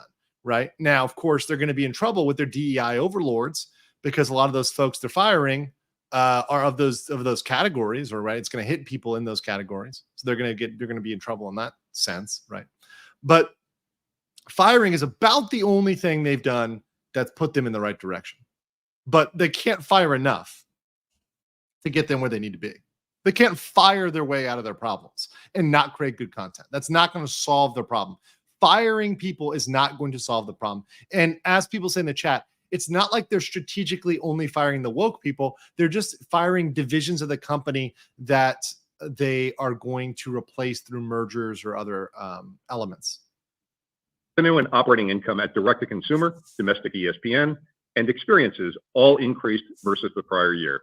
And operating income across each of our business segments grew nicely, in part due to the diligent and ongoing cost efficiency work we're driving throughout our businesses, as evidenced by the realization of over $500 million in SG&A and other operating expense savings across the enterprise in the first quarter. Moving to our results by segment. At entertainment, first quarter operating income more than doubled, driven by operating income. Okay. You're not dealing with expenses. You're not netting out, right? I mean, there's some games there. By significant improvement at direct-to-consumer. Entertainment direct-to-consumer operating income improved by about $850 million versus the prior year, and by nearly $300 million versus Q4. And revenue increased sequentially by... Yeah, that's a good point. It's like operating income may have doubled, but cost tripled, right? You know, like that can always be the case, right? So if your costs are higher, right, which typically they are over time, or your expenditures or liabilities are higher, right, doesn't matter what income you're bringing in. So if you're like, oh man, I suddenly have $1 million. Well, what's your debt? Oh, well, I have 5 million in debt. Well, bro, you're in some trouble. Like, it doesn't matter if you have that money if your debts on the other side of the balance sheet are not looking so good. Over 10%, benefiting from higher subscription and advertising revenue. Operating income in the first quarter was better than the guidance the company gave in the last earnings call. Wait, okay, so that doesn't mean it better than the guidance. So we overshot our own estimate, which could have even been in the negative. Okay. Leprechaun Gold said real quick for $10, was a Disney collector, has merchandise of the Mickey gone down in value? I think it has, right? Like your Mickey stuff, you're trying to sell it. It hasn't gone up, right? It certainly hasn't gone up. It's probably gone down, right? Primarily due to expense favorability. Hulu subscribers increased by 1.2 million from Q4 to Q1, and Disney Plus core subscribers decreased sequentially by 1.3 million, in line with prior guidance, driven by the expected temporary uptick in churn given the recent domestic price increases, as well as the end of the global summer promotion. Those impacts were partially offset by strong ad tier net adds due to domestic growth, as well as the launch in certain international markets in the first quarter. They don't say which international markets, which is really important there. That's a significant point. Basically, we saw continued net additions to our bundled offerings in Q1, which, as a reminder, have significantly lower churn versus our standalone products. Disney Plus core ARPU increased by 14 cents versus the prior quarter and by $1.07 versus the prior year, driven primarily by price increases. We expect Disney Plus core ARPU to increase in the second quarter due to the continued benefit of price increases, which should only be partially offset by the impact of adding Charter's Spectrum TV Select subs to the Disney Plus ad tier. I'll note that we are being paid on all entitled Charter subs, which will also be a key driver of accelerated Disney Plus core sub growth in Q2.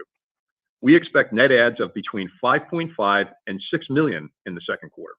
Domestic net adds are expected to be in the 7.5 million range, driven by Charter entitlements, net of cannibalization. Oh, sorry. Somebody asked, you're confused. This guy is not a caller. This is their finance guy, right? So this is their finance guy. Also, acronyms, ARPU is average revenue per user. Average revenue per user. Just make sure you got that there. There's a reason why this is on 1.25, because this guy, look, there's not too much to interrupt him on. It's mostly, most of these numbers really don't mean too much, or they're artificially created. We're kind of just getting past it for the comments, just so you know. This guy is their CFO. This guy's their CFO, the numbers guy. And international core subs are expected to decrease modestly, reflecting changes to certain wholesale deals and slightly elevated churn impacts from price increases. So like India, for example, where they, got rid of a lot of their business. While subscriber growth will vary from quarter to quarter, we are confident in our prospects for ongoing sub growth over the longer term, driven by the continued global strength of our content slate, advancing our paid sharing efforts, technology advances that are intended to improve our content promotion and discovery capabilities, drive up engagement, and lower churn, the impact of making Hulu content available on Disney Plus for bundle subs, and continued adoption of the bundle domestically, which should both increase engagement and lower churn, a strategy we will repeat in Latin America this summer when we combine Disney Plus and Star Plus. And our continued use of— combining is good, but once again, if you're combining something that sucks and nobody wants to buy, like, it doesn't really help. Hearing to provide subscribers with more choices. As it relates to the opportunity, yes, this is a very good point for everybody out there that has pointed out the ARPU went up, average revenue per user went up, but that's because they were offering specials for as low as $1 a month. It was like they were trying to get people in, right, for essentially nothing, right? It really, they got those people in, and then they ended up having those people renew at full price, right? So it's really weird, right? So it's like, okay, they had those buck specials, right, at one point, and those specials were up, and now, all of a sudden we've got this new package. It's more than $1.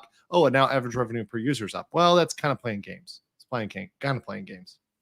On paid sharing, beginning this summer, Disney Plus accounts suspected of improper sharing will be presented with new capabilities to allow their borrowers to start their own subscriptions.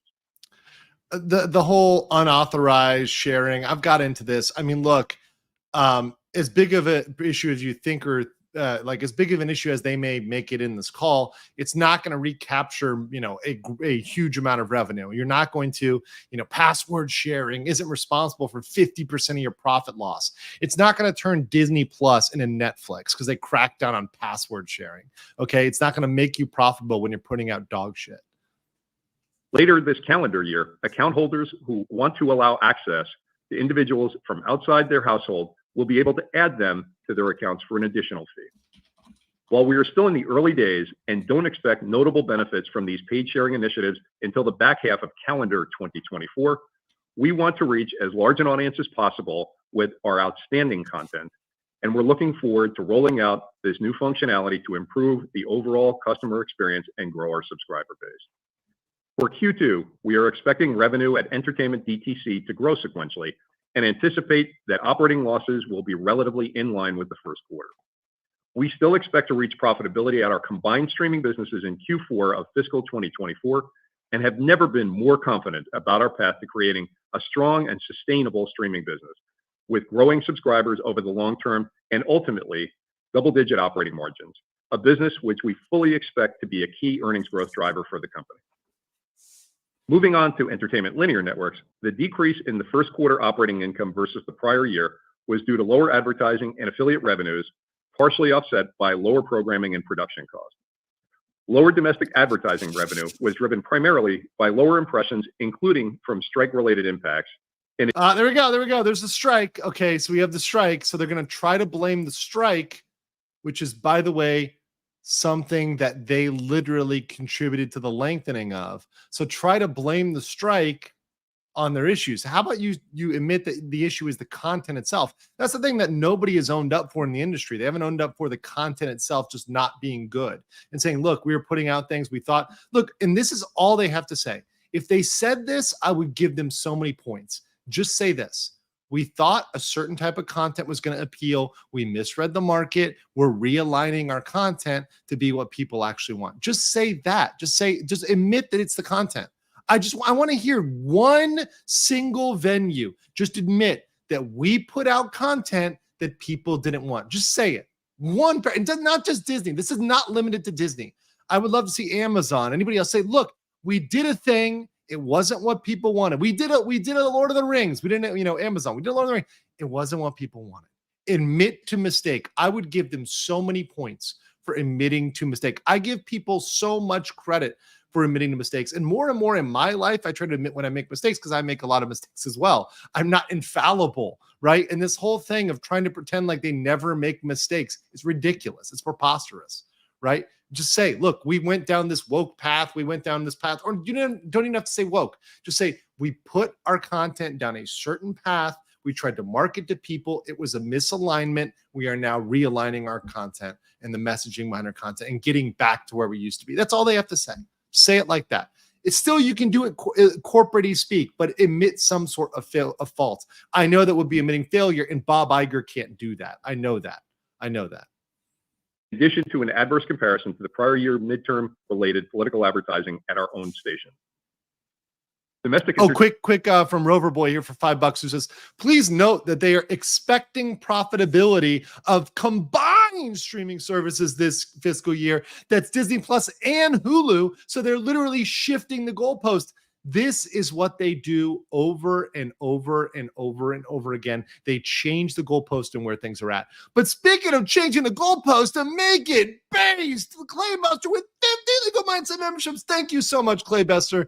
Appreciate you out there. Guys, make sure you're smashing the like button to say thank you to Clay. We're only at 689, and we got almost 1,000 people in the chat on YouTube, and we got another about 200 on Rumble. So we're over 1,200 here on all the platforms. Please say thank you. These guys come through and they're so generous with their donations. So, all it takes is a quick thank you. People like Stratusfire, Bell Rock, Dagaroon, D.A. Bassett, who else in there? Key Shock, Taylor Richardson, Ferret on the Rocks, Kathy Trout, Jeff N4POD, Jason Schneibel, Tom B, Frazafafra, Mike Rogers, all you guys say thank you. And let's see, get a couple other here. Darkside Digital, Cygnus, Brody Brumfeld, all you guys say thank you.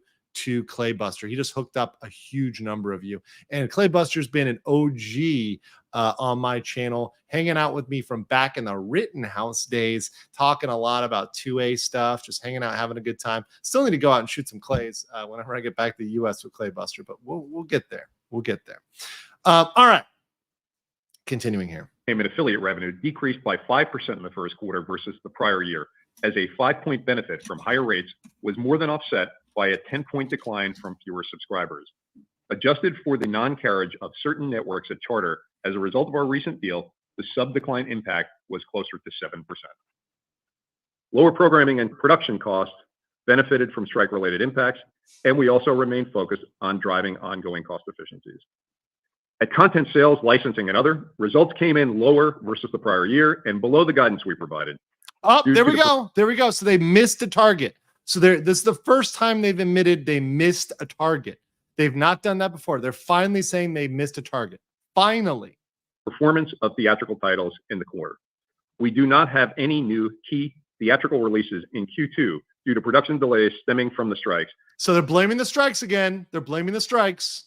See how they defer the defer responsibility? And expect content sales, licensing, and other operating income to come in roughly break even for the quarter.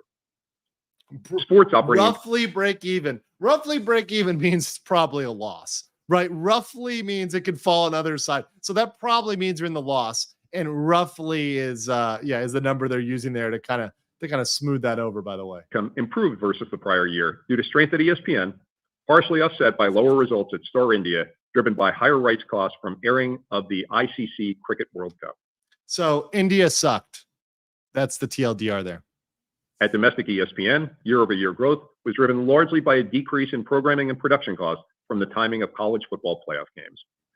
Domestic affiliate revenue in Q1 was comparable to the prior year, as an increase of 6% from higher contractual rates was offset by a commensurate decrease from fewer subscribers. ESPN domestic ad sales in the quarter were down 2% versus the prior year, but up mid-single digits when adjusted for various timing shifts and one-time impacts. The strength we are seeing gives us confidence that leaning into sports will continue to create value for our shareholders. Second quarter to date, we are seeing continued healthy advertising demand in the sports marketplace, with domestic ESPN cash ad sales pacing up double-digit percentage points versus the prior year.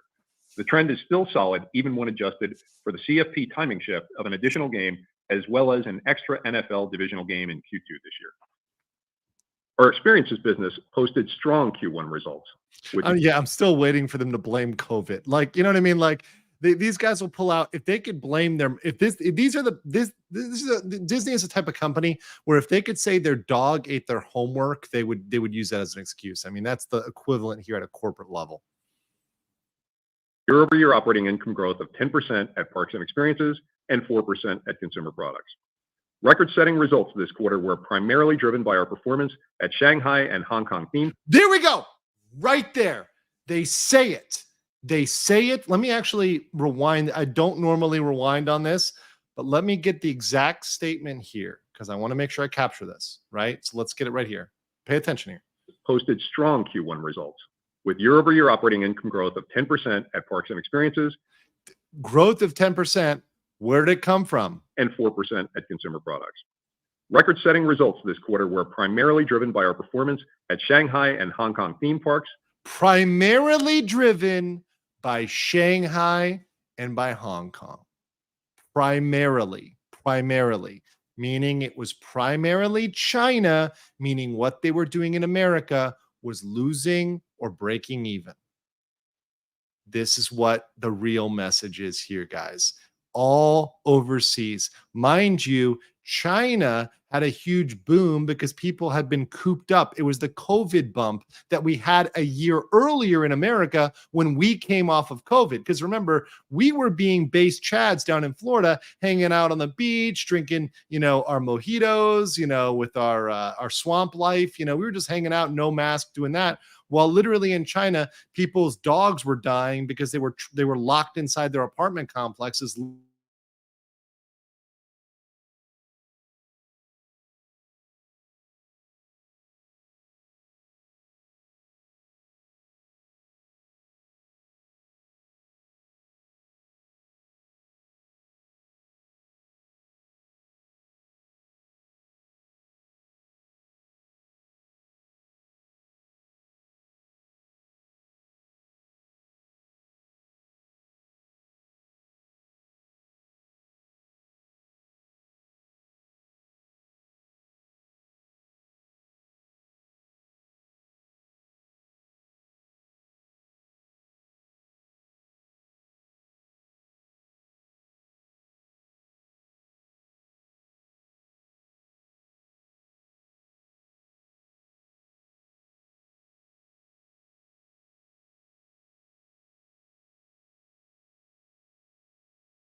Okay, sorry guys, China got me on that one.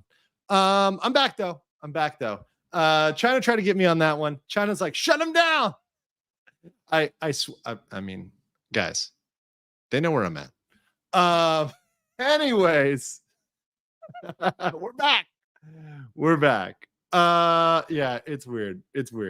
Okay. They got me.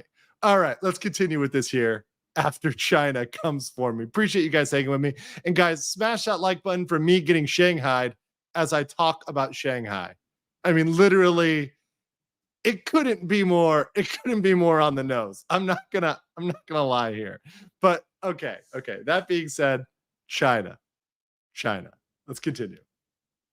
Continued strength at Disney Cruise Line, and the success of Marvel's Spider-Man 2 at our games business. And segment margins expanded by over 50 basis points versus the prior year, an achievement delivered despite tough comparisons at Walt Disney World coming off its highly successful 50th anniversary celebration in the prior year and significant cost pressures driven by wage increases. We remain optimistic about the segment's continued top line and profit growth, notwithstanding the tough comps domestically in Q2, and we still expect robust OI growth at Experiences for the full year. We plan to invest approximately $60 billion into the business over the next 10 years, of which approximately 70% is earmarked for incremental capacity expanding investments around the globe, which we expect to generate attractive returns. On a total company basis, as Bob mentioned earlier, we are still on pace to meet or exceed our $7.5 billion annualized cost target by the end of fiscal 2024. I'm pleased with how this is tracking so far. Total expenses in Q1 were down 4% versus the prior year, and the efficiencies we've been realizing are a key contributor to that progress. And we are also still on track to generate about $8 billion in free cash flow this fiscal year. Putting all this together, we are confident in the progress we are making and the path it puts us on to become a strong cash generator and earnings compounder starting in fiscal 2020. Earnings compounder? What does that even mean? See, that these are like, he's supposed to be a finance guy, and now he's just making up words. Oh, an earnings compounder. We expect full year fiscal 2024 earnings per share, excluding certain items, to increase by at least 20% versus 2023 to approximately $4.60. You already heard from Bob about our updated plans for shareholder returns this year. And as he mentioned, we intend to continue investing in our growth businesses while also maintaining a balanced and disciplined approach to capital allocation. And with that, we're happy to take your questions. Okay, so here we come to the questions. So finally, guys, there's not much to say during those numbers because it's like, I can only say he was using a word salad and making up numbers so much before it gets old. And I just want you guys to kind of get through it and move past it. But I mean, that's the summary of that. I don't trust a single digit that he put out because it was just figure after figure after figure. Now, I can debunk more easily things that are concepts, premises, but when we get into numbers, obviously, okay, I don't have all the numbers in front of me. I don't have those to pull out and say, okay, well, he said it was this, but really it's this. But mind you that those calculations were selective, right? Those statistics were selective, right? You have to go into those and break those down. And we were able to break those down. Even live, we were able to say the ARPU, for example, and they were fudging the ARPU by saying, okay, back in the day, we had these deals for $1, and now we're charging $9.99. So our average revenue per user looks better. That's playing with the numbers. That's one thing we all have called out on this. But there's so many numbers where they said things like, well, this is a number minus a certain thing, or this is a number, but it doesn't count X, or this is only the income. This doesn't include the losses, right? The liabilities, right? There's so many things in there, and it's not even, you're not even able to dissect it because it's not a broader argument. It's just a number you threw out that really doesn't mean much. Thanks, Hugh. As we transition to the Q&A, we ask that you please try to limit yourself to one question. Somebody in the chat real quick, they asked, does Disney have a calendar fiscal year? Theirs is weird. It's like a not normal fiscal year. It's not as through September. It's a weird one. But it's not lined up with the calendar year. So it's not January to December. So it's not the same. It's not that way either. In order to help us get to as many analysts as possible today. And with that, operator, we're ready for the first question. And thank you, Leprechaun Gold, for the super sticker, $3 super sticker. Appreciate you. And as a reminder, if you'd like to ask a question, please press star then 1 on your telephone keypad. If at any time your question has been addressed and you'd like to withdraw your question, please press star then 2. Today's first question comes from Ben Swinburne with Morgan Stanley. Please go ahead. Okay, now I know that like some people last night were saying whether there was a softball or not softball. Frankly, I think the majority of the questions are from industry insiders. I think the majority of them are relative softballs, but there were some that people called the softballs that I don't think were that soft, and it only came off that way because Disney had a way to lie and deceive. But they actually, if they were answered honestly, would have come out bad for Disney. The thing is, Disney chose to be deceptive about how they answer them. So we'll get into that with the majority of the questions. Thank you. Good afternoon. You guys had a lot of news for us to chew on tonight. I wanted to maybe start, Bob, asking you about sports since you led with that. You guys have a lot going on with ESPN, new channels package, flagship, obviously having conversations. Can you kind of put it all into context for us and how you're sort of thinking about these different products and whether they address different parts of the market and what your sort of priorities are between the two? And really, what is success for Disney shareholders in sports? How do we think about that kind of financially and strategically? And I was just wondering if Hugh had an update for us on expense growth this year. I think you guys guided to slight growth overall in 24 last quarter. Seems like you're on track with your savings program. So any update to that would be appreciated. Thanks so much. Thanks, Ben. Permit me to throw a couple of cliches your way, but as you know, ESPN has always aimed to serve the sports fan effectively, no matter where the sports fan is. And so all of the steps that we've been taking and that we announced today and that we will continue to take are aimed at doing just that. And when you think about today's environment, where you've obviously got some challenges in linear TV, a lot more competition, both for people's time and just specifically in sports. So that doesn't mean anything. So he's saying that there's competition for people's attention. Welcome to the 21st century, Bob. Like, people have is it like this comes back to Bob like explaining video games? Remember when Bob was like, well, young people like video games. I'm like, Bob, like that. You're saying there's competition for people's attention? Okay, like, it sounds like the horse and buggy guy being like, these automobiles, they're just competing with us. It's real hard to compete, to go fast. I mean, it doesn't sting true here. And you think about the fact that ESPN finished 23 in really good shape. Ratings continue to rise. Sports is still an advertiser's delight. Ratings. Notice what he just said. Ratings. You know what they've been doing? They've been creaming the ratings. And no, I'm not talking about anything weird, guys. Get your mind out of the gutter. I'm talking about they are deleting the bad reviews and they are only leaving the good reviews. They're already doing that. They do that on several movies, games, platforms, anything where they can get a rating or review. They'll go through, especially if they control the platform, and they will delete opposition and only leave the glowing reviews. So talking about ratings, what ratings? What ratings specific? From who? From industry insiders? We already know that most ratings are a joke. What, Rotten Tomatoes, right? Oh yeah, the people that are literally paid off by the industry, they're literally industry insiders. Yeah, of course they love you, Bob, because they're on your payroll or they're your friends, right? Your allies, right? They're down with your agenda that you're pushing, right? That means nothing, Bob, nothing. You have to consider that ESPN has been successful in what their primary goal was. They're reaching sports fans effectively. What does that mean? They're reaching sports fans? No, Bob, your job is to make money, not to just reach sports. That doesn't mean shit. That's why advertisers and distributors and sports leagues and organizations feel they have to kind of be part of or partnered with ESPN. As we look to the future, we're obviously mindful of, one, the state of the multi-channel ecosystem, two, where people are spending their time and their money. Mindful of means that, what does mindfulness do? That says that mindfulness is what girls say when they go to Bali and they're trying to eat, pray, love. Like, what the hell does mindfulness mean? Right? It means absolutely nothing. Just as much as, like Nicholas said, for $5, Chief Financial Officer Johnson giving out magical figures and spreading pearls of phantom profits. Yes. The magical Johnson is dropping pearls all over the place. Speaking of magical financial people, we have the one, the only chalupa loving YouTuber, Mexican Iron Man. How's it going, Mike? Dude, I had to show up because you did me a solid yesterday on that Midnight Sid stream from hell. And bro, that was awkward. I'm not gonna lie. NGL, know. NGL. Between me and you and 1,000 people watching on multiple platforms, I'm just saying that was kind of awkward, bro. 2,000, 2,400 on multiple platforms. Yeah. You know, I'm like, my boy people. stayed up for right Valiant. now. I'm saying between me, you, and right now, 1,000 people watching. Yeah. Yeah, bro. Yesterday I live streamed for 13 hours straight, starting with you all the way till Doomcock and everybody in between. Bro, I've never more so than today ever not wanted to be a YouTuber, never want to be a YouTuber, and furthermore think all you YouTubers are insane.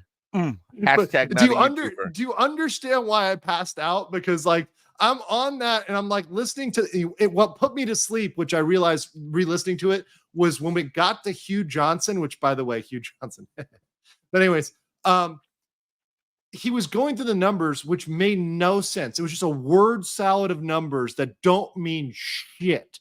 It just put me to sleep. And I went to my couch and I just knocked out. He made some comment about, what was it called? Compounding operating. He made a couple times he said random crap that made no sense. Compounding operating income or something like that. And it was like, what? What is Dude, that? I'm telling you, my favorite line was when he logged on at the first minute and he says, hey guys, I've never been so excited to be here. And I'm like, just you wait, motherfucker. Just you wait. Well, no, he's in the honeymoon phase. He's like the girl, like you just met your really hot girlfriend and you don't realize she's crazy yet. You know, he's still at 2 a.m. They just got back to the hotel room after the bar and just went to the first round. And she just went back to the bathroom to freshen up for round 2. Yeah. He's like right there. He's like right there. Right. Not to mention Iron Man would know anything about that kind of. He would not know anything about that. He would not know anything about missing a kidney after a mad night in Tijuana. Would not know about that at all. That's totally something Mexican Iron Man would not know about at all. By the way, real quick, so you got some love here from Mango Badger saying, "Greetings, Mexican Iron Man. You've done a great job with the last 24 hours, guys." M in the chat for Mexican Iron Man right now. This guy is behind the scenes on literally everybody's streams. He literally is behind Doomcock. WW Pro, Midnight's Edge. He helped out Valiant. This guy's everywhere. And then he comes over to schlub it with me. I mean, he comes slumming it with me on my channel. You are my. And thanks for the shout out on Midnight's Edge at the end of that, because you are my tax district homeboy, bro. We've been through the tax district, local municipal government tours of there is no stolen valor on the front lines of the municipal tax city and county special tax districts. You were on the legal. You were in special ops legal SEAL team. I was in special ops tax finance team, and we have served on the front lines of the deployment of the special tax district. It's so true. It's so true. And it's clear when we talk about stuff like you were on the front lines in Florida. I was on the front lines in Cali. Okay, go ahead. Which is rough. You're taking some hand grenades to California, but no, it's clear that like we know what we're talking about, and we try to speak in a way that you guys can understand us, because we're accountable to, like, frankly, I'm accountable to my audience to make sure they understand and are educated on these things. Whereas Disney has zero accountability to shareholders to make sure the average shareholder can understand this. And frankly, look, you're a very sophisticated. You're not. I mean, I've had friends who like look up like, oh, I see you streaming with this Mexican Iron Man guy. Who's that? I'm like, he puts his name. You can look him up, see his CV. And they look you up. They're like, wow, that's a serious CV. I'm like, yeah, he's not a joker. He knows what he's talking about. And when he is saying that he doesn't understand what the fuck they're saying, I think we have a problem, right? Like when you are not understanding it, it's not like you don't have the criteria. It's not like you weren't educated. It's not like you haven't been doing this. So when you don't even understand what they're saying, it's really bad. Like that's a point at which it's like, okay, we're jumping the shark here, you know. But it's true, yeah, and it's true. If I was providing incorrect information, people are leaving, not watching anymore. I mean, unless I'm like heavily supported by the YouTube algorithm, like some other folks. But that's neither here nor there. Change of the Way says, here's taco money, all I can afford. $2 will actually. I will tell you what. Change of the Ways. I will be able to get dinner on $2 tonight. So I will get dinner for $2. Just from you. Thank you so much on that. Is Aside from 5 says, greetings to YouTube's great expert witness. Definitely a YouTuber. I'm totally reading that super chat right. Definitely a YouTuber. That's how he wrote it. That's how he said it. That's how he said it. That's what he said. I said it. He said it. It's over. It's over. It's over. Also, Kremlin, you said this earlier, but thank you so much. Nice to see you do these streams every day. Thank you for the entertainment. I plan on trying to stream as much as I can. particularly with the Gina stuff, with this new earnings call stuff. Now we have the Swifty news, the Epic Games news.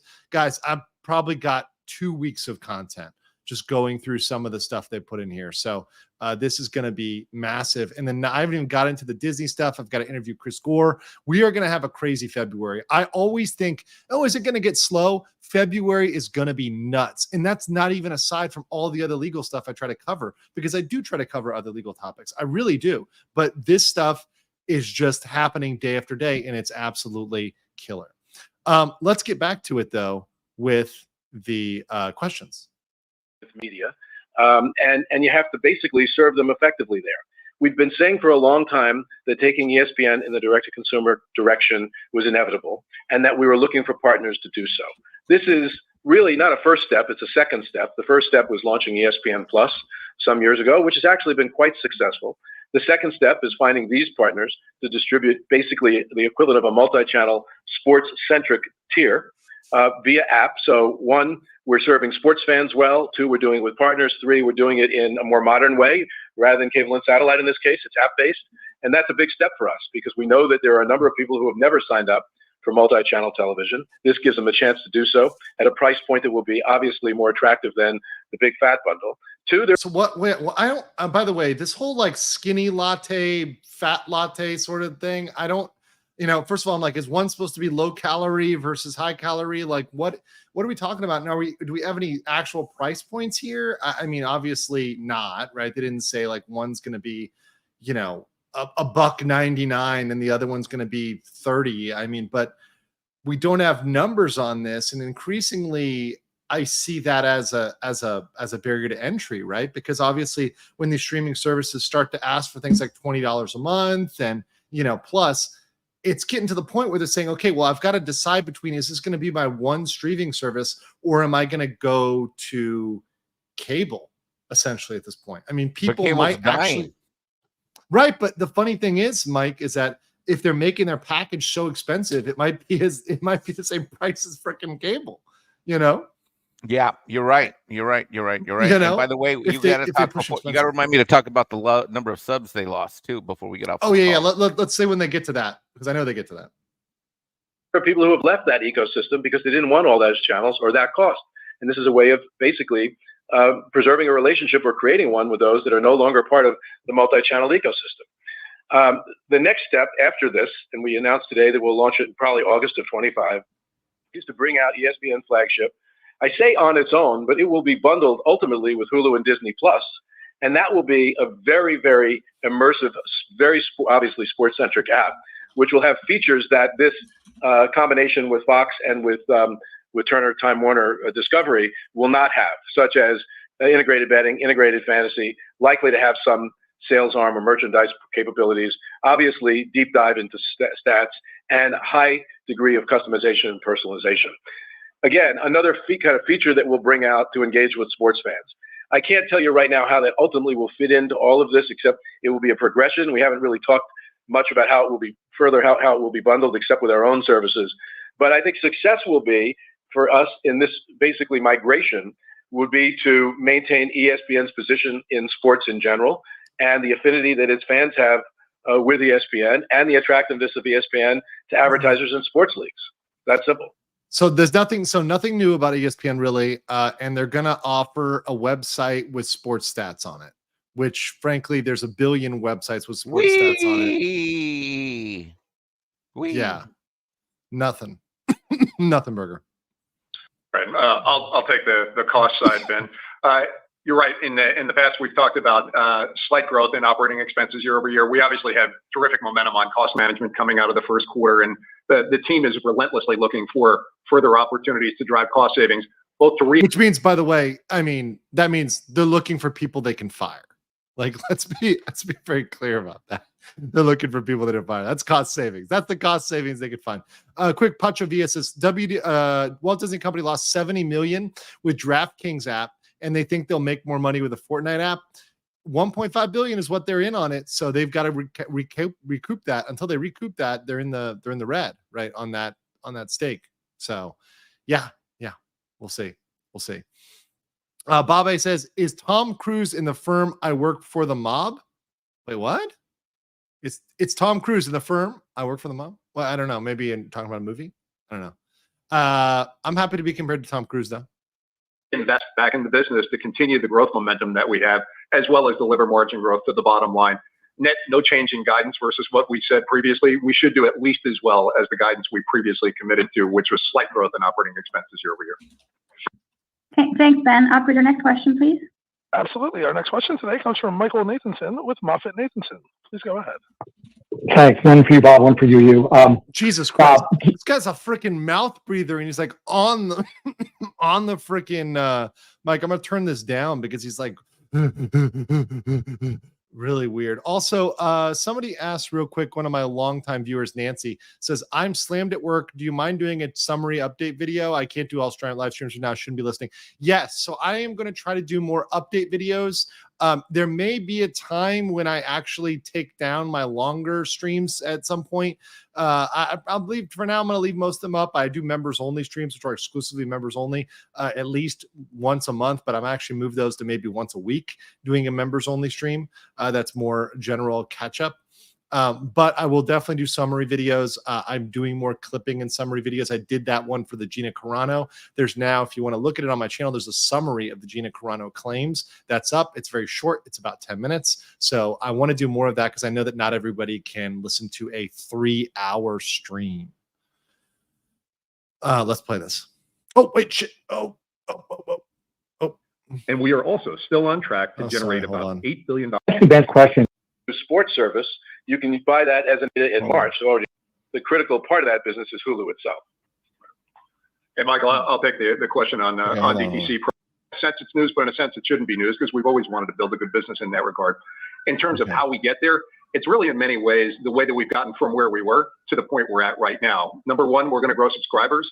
Number two, you'll see some level of so now they're talking about growing subscribers. Okay, but you've been losing subscribers pretty epically. Mike, what when we talk about subscriber loss, what are we talking about with Disney? How many subscribers? Well, I sent you the article in your Twitter, but we got 1.25 million subs down. So what the real story here is that they lost subs, and the ones that stuck behind, they increased the price, and that's why their ARPU is up, and that is about as dishonest as you can make things.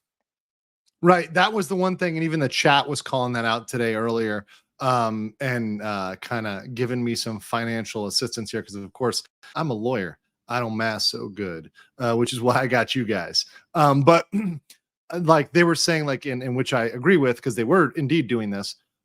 They were selling those $1.99 packages and then upping the sales because they had new sales without the package. So they're selling them for $9.99, whatever. That's pretty deceptive. And once again, we're talking about lawsuits. That's on the line right there. That's on the line right there. Right. The other thing that's disclosing that information is when they talk about core subscribers. So that kind of excludes pretty much all of the free subs that they have out there. That they either the Spectrum deal or whatever, because core subscribers are the ones who pay and have stuck around for renewal, but they've got a lot more subs than that. And out of curiosity, it's amazing how like now a year later, they don't talk about the numbers of subs anymore. They're now going to average revenue per user, which they were slow to adopt that metric. Yeah, that's they still got the projection that they're going to add 6 million new subscribers by the end of March. Right. That's a lie. We will. It's just like at this point, it's like, yeah, that's how are you going to lose 1.3? How are you going to lose 1.3 in one quarter and gain 6 in the next? I'm dying to hear this. Someone explain that to me. How that did. So wait, what does that mean? Wait, they projected they were going to gain 6, right? Now they're down 1. That means to meet their thing, they got to gain actually 7 because they're back 1 from. It's like you're on the 20-yard line. You lose 10 yards. You know, right? Legal mindset with those math skills. I'm going to start saying that you've got more math skills than your average country Florida attorney, brother. Oh, no. Don't you put that on me, sir. Don't you put that on me. That's about as bad as being called a Swiftie duster, which is, by the way, my new term. I'm coining it, Mike.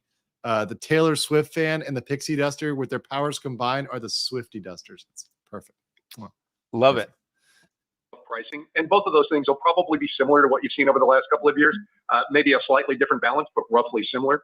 And then we'll actually get some leverage out of marketing spend, content, and technology spend. All of those will grow a little bit less at a lesser rate than the rate that the rate of revenue growth. In terms of the specifics on how do we get there with sub growth, I think it'll be a couple of things. Number one, paid sharing is an opportunity for us. It's one that our competitor is obviously taking advantage of, and one that's is that the Netflix? Talking about Netflix? That's in front of us. And we've got some very specific actions that we're taking in the next couple of months, which I discussed earlier, which will benefit us to some degree in the back half of this year and very much next year. Number two, we'll see lower churn with the bundles that we're looking to put out. Number three, international remains a growth opportunity for us. So if you put all of those pieces together, it's kind of doing a lot of what we've been doing with maybe some slightly different tactics to get to a level that, again, we would characterize as a good business. Not going to put a specific time frame on that right now. Some of that is going to be driven by the marketplace. Just know that we feel a sense of urgency in getting there, and that's probably the way we're going to operate the business. We'll feel urgency, but only to get to a good, sustainable business.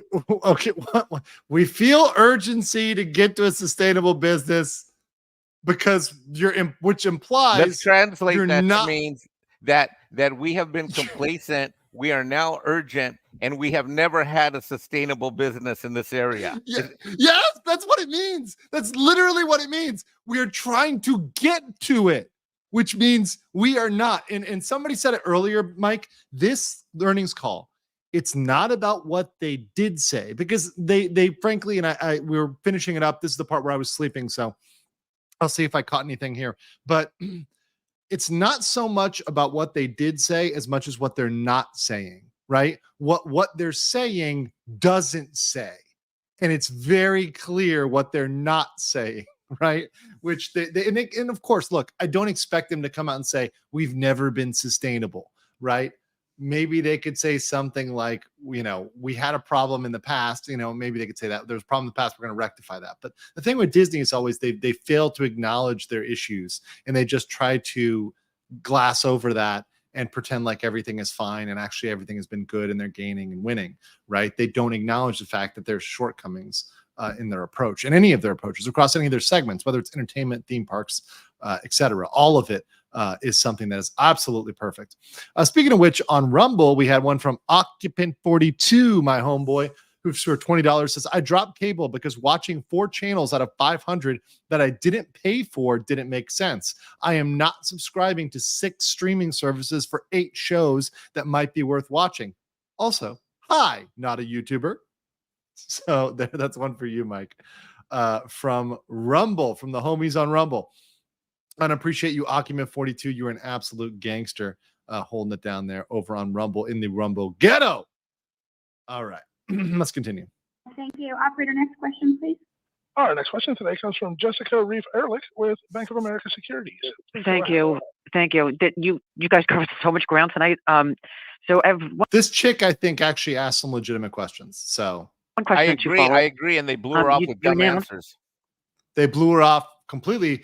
Now, she did make a mistake by asking, I think, too many questions, and they were too long. She should have come in there like a laser gun and asked 1 or 2 straight questions, because she asked so many, Bob was able to play her off. And Bob, before you play it, for those playing and listening in at home, listen to her voice, because here's what I read into it. When she's talking, she had the same reaction I did. Like, what the heck? When she asked her question, I think it's because her reaction was, what the heck is all this crap you guys are talking about? And then she tried to zero in on too many things at the same time, just like you said, Andrew. All right. Because there were so many things and they didn't complete them. She should have picked 1 or 2 and just nailed them on it. And I think that would have been better. So for the first time I've heard you say this, that in parks, 70% of the $60 billion in CapEx that you outlined over the next 10 years, that 70% of that will go to incremental capacity. So this is an important point. So let's pause on this for a second. 70% of it is going to go to incremental capacity. What does that mean? What are you saying? What does that mean? I know. Where is that? Where is that, by the way? Is incremental capacity in America? Is it in Shanghai? Is it in Beijing? Mike, what do you think that means? What does that mean? I think that means that they're going to spend a little bit more money, but no major money, and they're going to spend that money where they're already getting stuff, which is probably at these 2 or 3 overseas parks, and they're going to continue to ignore what they need to do, which is complete revamp and overhaul of both Disneyland and Disney World, which, by the way, look incredibly dated. And I'm convinced that people like my sister and my niece, who are pixie dusters, only still love that place because it literally looks exactly like it did when they were like 8 years old, 20, 30, 40 years ago. The nostalgia effect. And there's of course people that will be there for the nostalgia effect, and they'll like it even if it's dusty and whatever, they'll still like it. But at a certain point, when you're trying to recruit new people in, a new generation, you're not going to win a generation by that. You're going to keep those folks that are the millennials and everything else, they'll be all in, but they're going to be like folks that are listening to bebop or they're into some old fad, right? And I don't mean Cowboy Bebop because it's absolutely based and relevant for all ages. But, I'm saying it's as if you were into something very, very niche and you allow that niche to pass out of time, right? There's a way to update a theme park, to refresh it, to add something new. And they certainly are not doing that stateside. $40 billion in new parks and attractions. Can you give us some color on timing and location? There's been speculation that you may open a fifth gate in Florida. And then there's been speculation on that for years. Completely, just all they do is they pixie dust that one. It can get quote unquote blue sky, which means nothing. That doesn't mean it's past planning. And here's the other thing, which by the way, nobody is talking about, not even other YouTubers, Mike. They can't do anything in Florida until the Florida case is resolved. This is what nobody said. But your boy's saying it here in the Legal Mindset, which is why you should smash the like button, because, by the way, we are almost so close, almost 800 likes. Guys, they cannot do that in Florida. You know why? They can't build a single new thing until they clear that lawsuit with the CFTOD, because it's over contracts which dictate their development rights. Development rights means the right to build new shit. Until they resolve that, the CFTOD can put an injunction on any new thing they try to build. Any new thing. They cannot expand in Florida. Why don't they bring this up? Because they're hiding the negative aspects of the Florida case. Nobody is covering this, and they have been for the last 2 years, deceiving really everybody except for us, Mike, because we've known how important this is. You and I definitely, particularly you were the one that connected me with everybody because you heard me talking about it and knew how important this was.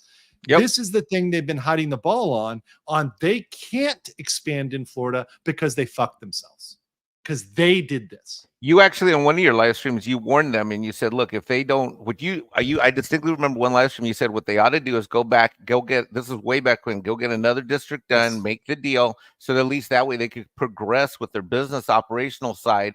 And if they had any pending issues to resolve it, but not jeopardize their entire ability to do development. You said it on the live stream.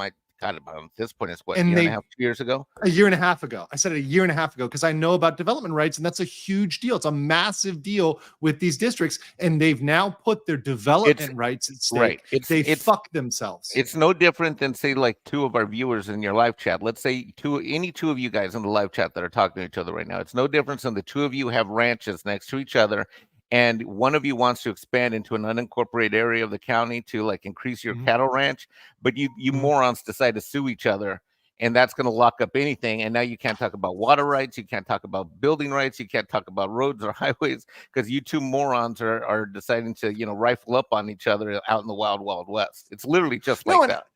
And I even gave him way too much help. I said, look, the best thing you could do is settle right now and come to some agreement that gives you that locks in certain development rights for you on objective things you want to do and lets you move forward with your business plans. You can still do it, but Iger will never do it because it'll be him bending the knee. It'll be him taking the loss. His ego is so invested in this, and it's invested in a losing argument. It's going to be an absolute travesty for him. I don't know what those lawyers are telling him, that, oh yeah, you're going to win, whatever. They don't understand the law. They don't understand development. They don't understand property. These are people that are used to suing, middle-class families over a slip and fall and throwing so much procedure over them, they settle for, less. This is not going to work against the state of Florida. And it's also not going to work against Elon freaking Musk and Gina Carano. It's just not going to be a thing that flies. So this is why this is a huge thing. And they're going to get nailed when Epic Universe drops. And they're literally They have to answer, why are you not doing anything in Disney World? And eventually, Mike, on one of these meetings, they're going to have to say it. They're going to have to say something about it. They're not going to be able to deny this forever, that when Epic, especially when Epic opens next year, if this lawsuit is still going, God forbid, if it's still going because they've delayed it, because they've delayed the procedure, they're going to have to say it's because of CFTOD. It's because of that lawsuit there. And because of what we did, right? It's crazy. Tank Rat, thank you for 50 Legal Mindset memberships. Thank you so much for helping out all the base Chads and Stacy's here in the Legal Mindset. Of course, the best damn law channel out there on the internet, and also the only one that's really dedicated to covering the dismal Disney destruction of Disney. That's definitely on this channel. I can't read all 50, but I'll just read a couple that should say thank you to Tank Rat, Pacho Villa, Dog from the Fog, Inebriated Plutarch, Deplorable, Biter Klinger, Pizza, John, Gruff Monkey, Dog from the Fog. Okay, I already got that. Mo Zamboni. Man, it's like lagging. There's so many here. Quite possibly Lucky, Daniel, Jamie, Kimberly, Lottie. All you guys say thank you. Pretty much most of the chat just say thank you to Tank Rat. It'll just save you money. Tank Rat's also a gangster. He's out there. It's out there kicking ass and pumping gas in the middle of the world. So appreciate you, Tank Rat, and OG of the channel, and an absolute Chad. So thank you for that. Let's get back into it with questions. Just the follow-ups to a couple things you said. One, unpaid sharing crackdown, which came up twice. Have you sized the number of borrowers?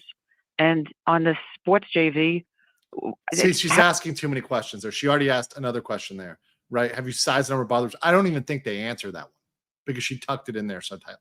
How do you plan to attract non-pay TV subs to what sounds like it might be an expensive sports service without a significant decrease in traditional pay TV subs who would actually save money?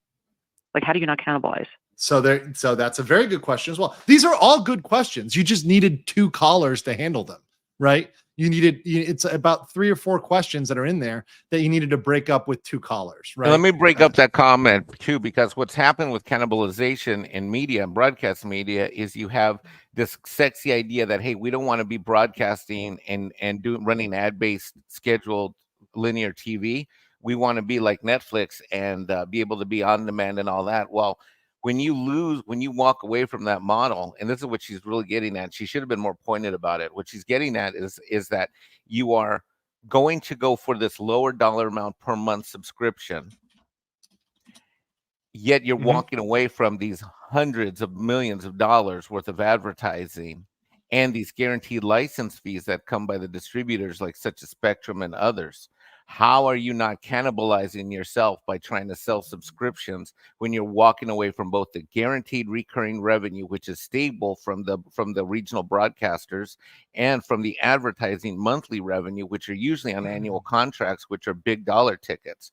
Why would you then go to a small dollar amount on a monthly basis, then break up 2 revenue streams, one of which is stable, which is the subscriptions on the regional content providers, and the other one that are the big ticket advertising? That's what she's getting at, and that is what these morons should be addressing. And instead, we're about to get this. Yeah, and it's really interesting because it's moving from a world in which they were like something that came with the pipes and pavement. They were something that came in the linear world, right? It was almost like a utility, right? I mean, it really is in a sense. In fact, cable is kind of regulated legally as a utility in many cases.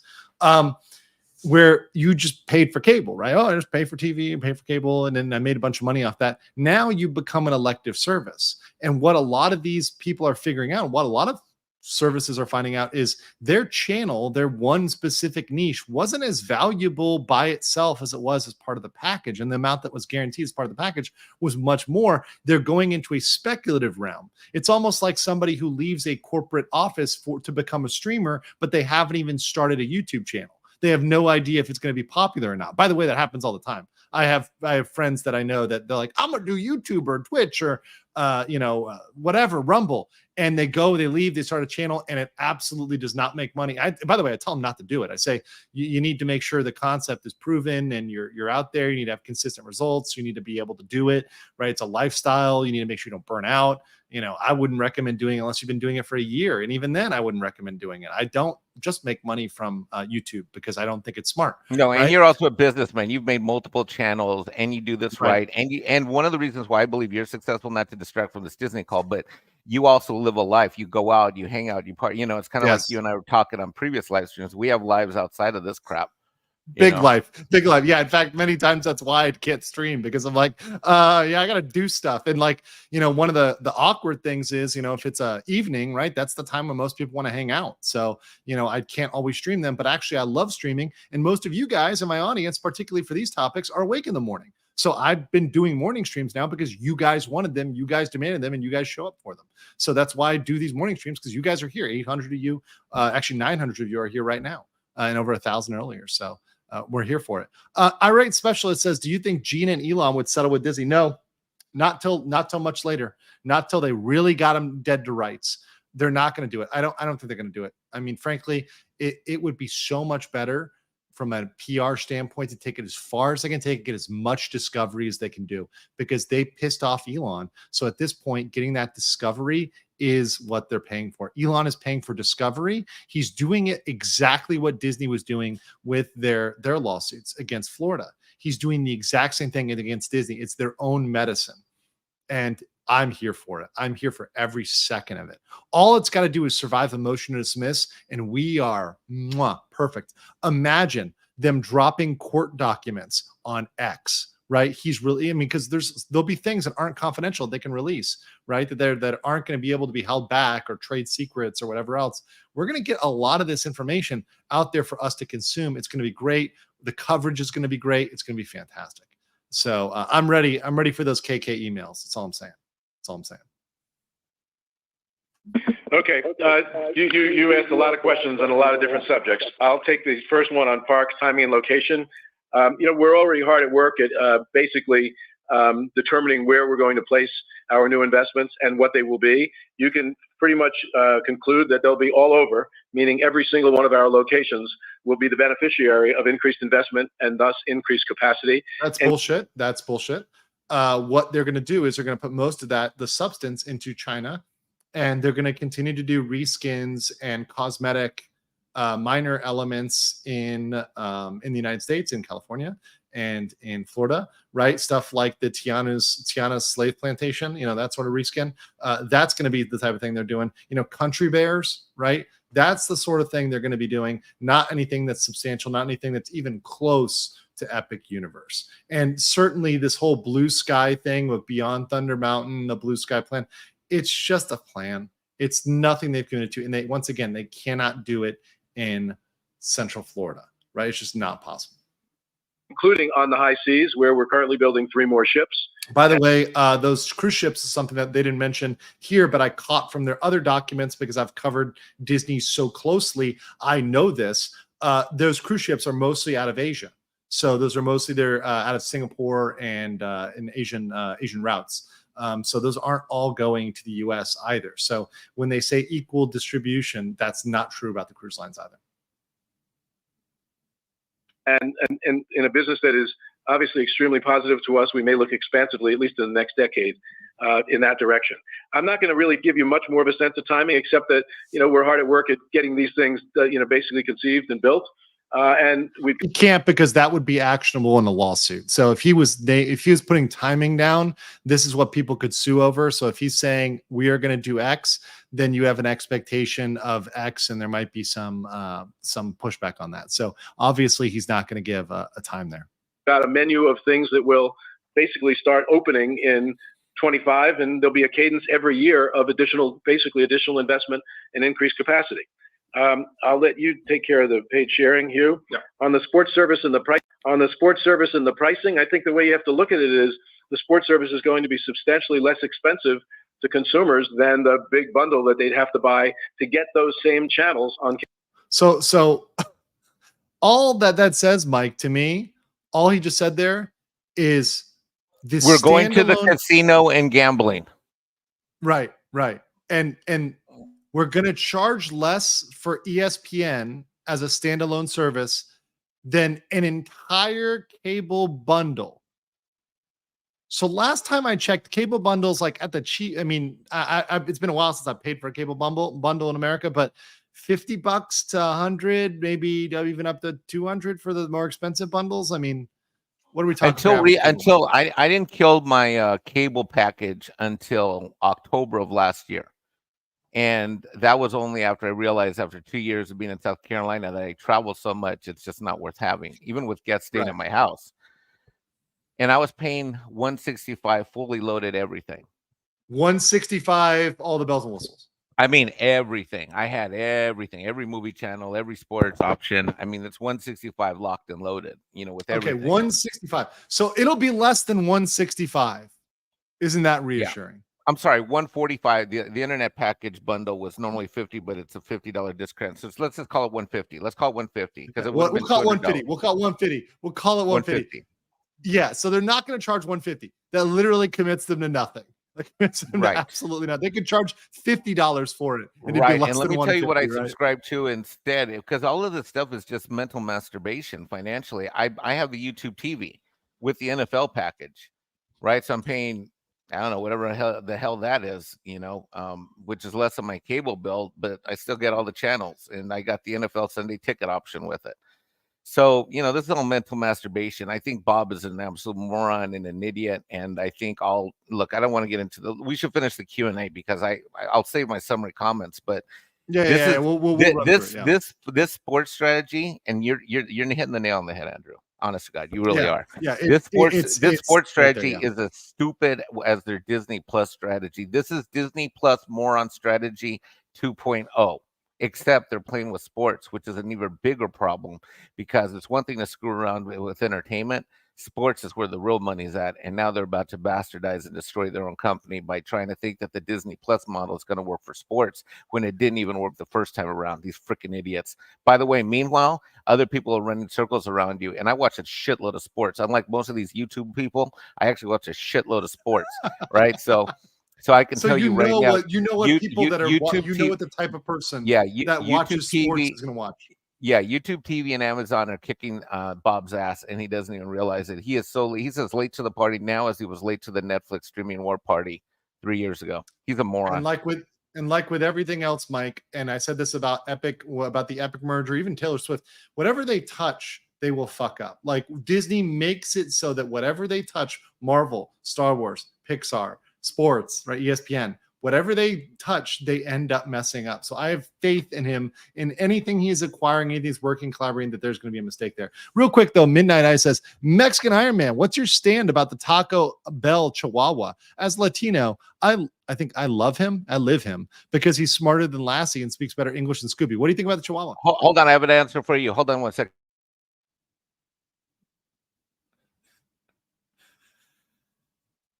Hold on, give me 1 second. Pino, come here. Come here. Oh, you lazy sack of shit. You know what I think about Chihuahuas? I own one, and they're lazy sacks of shit. That's what I think about.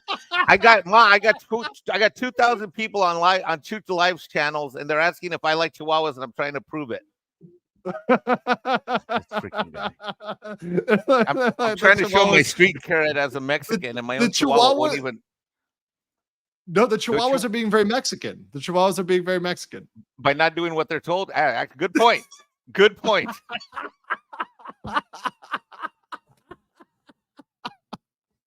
Only on this channel, guys. Smash the like button for his Chihuahuas. Appreciate him joining in the chat today. Shout out to Mexican Iron Man. Just joining and hanging out. He's been killing it the last 24 hours. Just absolutely freaking. I am literally a Vegas live streaming Bob Iger Disney whore the last 24 hours. I am just working that. I am working the YouTube stream. Like I keep getting calls. I am, hey, is that Mexican? They'll describe. Yeah, what's he like? He knows everything about Disney. Yeah, is he the one with the body that looks like a 5-pound chorizo and a 2-pound bag? Yeah, that's him.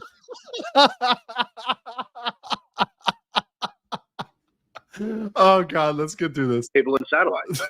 And again, designed for two things. One, we believe there are a number of sports fans out there that want to watch sports on television, but didn't want to sign up to the big, cable and satellite bundle. And so we think they will be accretive to us. We also believe that either consumers have left the bundle because it wasn't serving them well, or they may leave the bundle, and we want to make sure that we grab them too. So we view this whole thing as one, being a good proposition for sports fans because of the cost, and certainly being positive for us because of the dynamics in the marketplace right now. Right. Okay, and Jessica, I'll handle the page sharing question. We have sized it. I don't want to put a specific number out there right now because these numbers are obviously rough estimates anyway.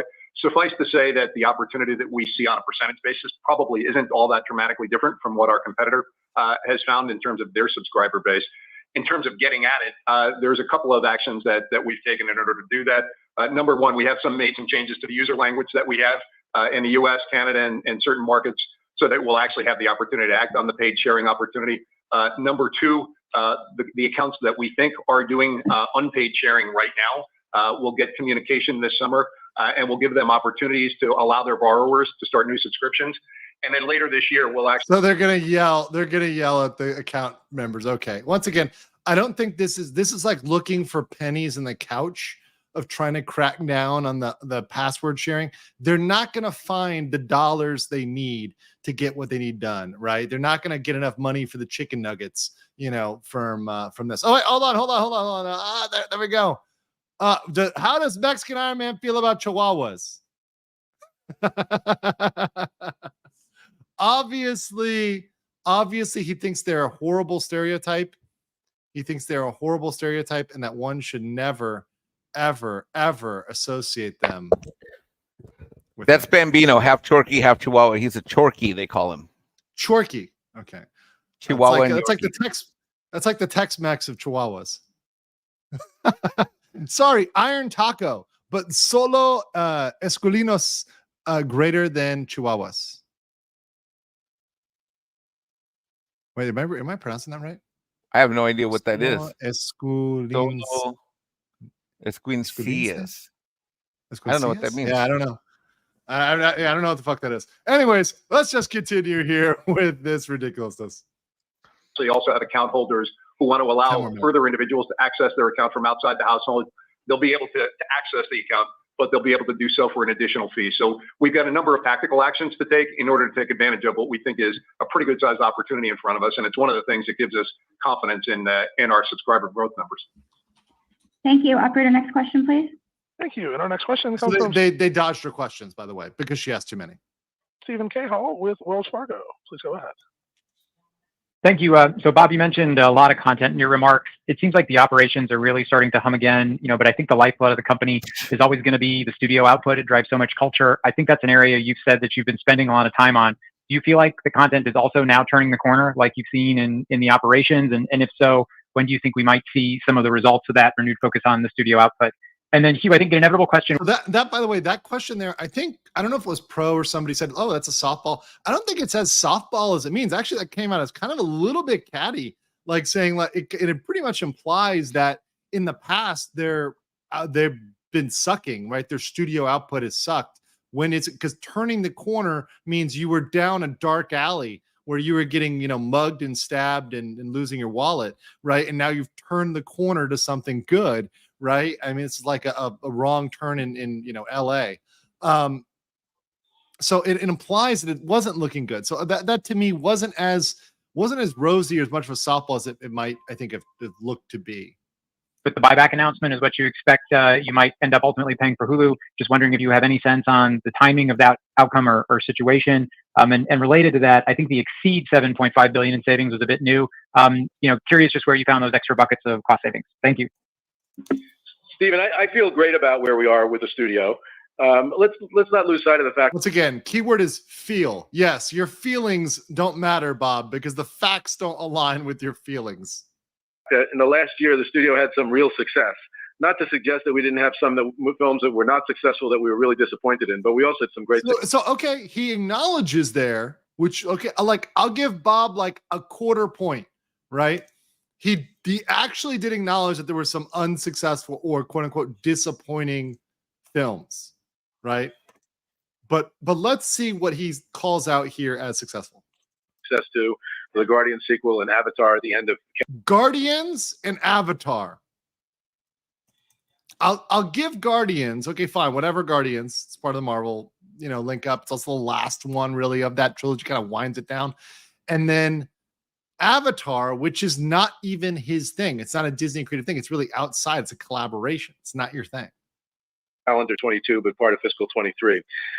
One of the things that I've been saying before is that volume sometimes can be detrimental to quality, and in our zeal to greatly increase volume, partially tied to wanting to chase more global subs for our streaming platform, some of our studios lost a little focus. So the first step that we've taken is that we've reduced volume. We've reduced output, particularly at Marvel. When you fix or when you address these issues in movies, you do three things. You get aggressive at making sure the films you're making can be even better. Sometimes you kill projects you don't believe in. And of course, you put new things in the pipeline that you do believe in, that you have much more confidence in. And we're doing all of that. I've also observed over the years that managing creativity sometimes is best done with great partnerships. And I have established great partnerships with the people at our company that really manage our creativity. Alan Bergman with the studio, Dana Walden on the television side, Jimmy Pitaro at ESPN. And the partnership that Alan and I have is a strong one. And we believe that the time that I'm now devoting to this and the attention that the two of us are giving this business not only will bear fruit, but it's already starting to. We're very bullish about the films coming out. We mentioned Inside Out 2, and we talked about Deadpool and the Planet of the Apes film. We feel good about that. Obviously, the end of the calendar year, we've got Mufasa. Once again, Deadpool, Planet of the Apes, Fox, not Disney, right? Not coming from the repertoire, that they're not coming from the annals. Also, concepts that came outside of Disney's originality, right? They're not creating that. It's not them turning the corner. It's stuff they acquired and they're trying to crank some bucks out of, right? Now, it still means they overpaid for Fox, but it's not coming of Disney. The Lion King. We are very excited about the addition of Moana, which is was the number one stream movie of all across all streamers in the U.S. in 23, and is at over 1 billion hours of consumption on Disney Plus, and that's now going to be a release in November. And then I mentioned what we're doing after that. I'd say we're leaning a little bit more into sequels and franchises, some that we feel great about, like Toy Story, as a for instance. Obviously, Star Wars, Avatar, we've talked about. Marvel is starting to focus on some of its stronger franchises going forward, but I'll leave it at that. And I think given the environment and given what it takes to get people out of their homes to see a film, doing that, leaning on franchises that are familiar, is actually a smart thing. So we've got work to do still. We're not resting on our laurels or sitting on our hands. We're working hard at it, but I feel quite good about working hard, destroying franchises, but okay. About the trajectory.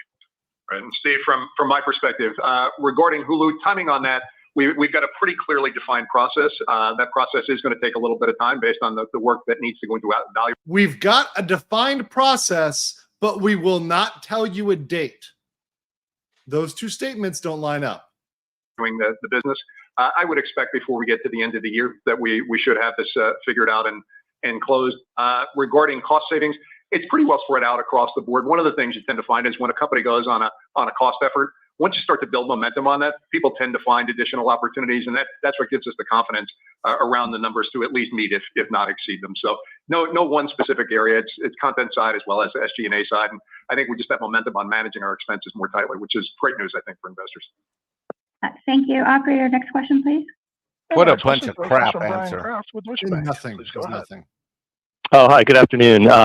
Since there's so much discussion about bundling and distribution, I was wondering if I could ask you if you could share any observations related to Charter integrating Disney Plus into its pay TV programming tiers. There we go. Is there anything you could say about the percentage of customers actually using it or engagement levels relative to the average Disney Plus subscriber? And maybe lastly, do you think that this is a model that you'd like to replicate with other pay TV distributors over time as your agreements come up for renewal? Thanks. By the way, the answer to that is no. They had to be threatened with a lawsuit by Charter for them to actually end up coming to that compromise settlement, right? So that was once again a thing where legal action was needed to push them into that. So they absolutely do not want to be giving away more for free. They want to obviously, like they said, break off ESPN, make them pay. This is a good question. It's actually a real question, but obviously we know their response will be muddled. But frankly, that wasn't a total softball. That was actually a good, solid question. And unlike the female, the chick from, I think, Bank of America, this guy asked generally one question that's more succinct.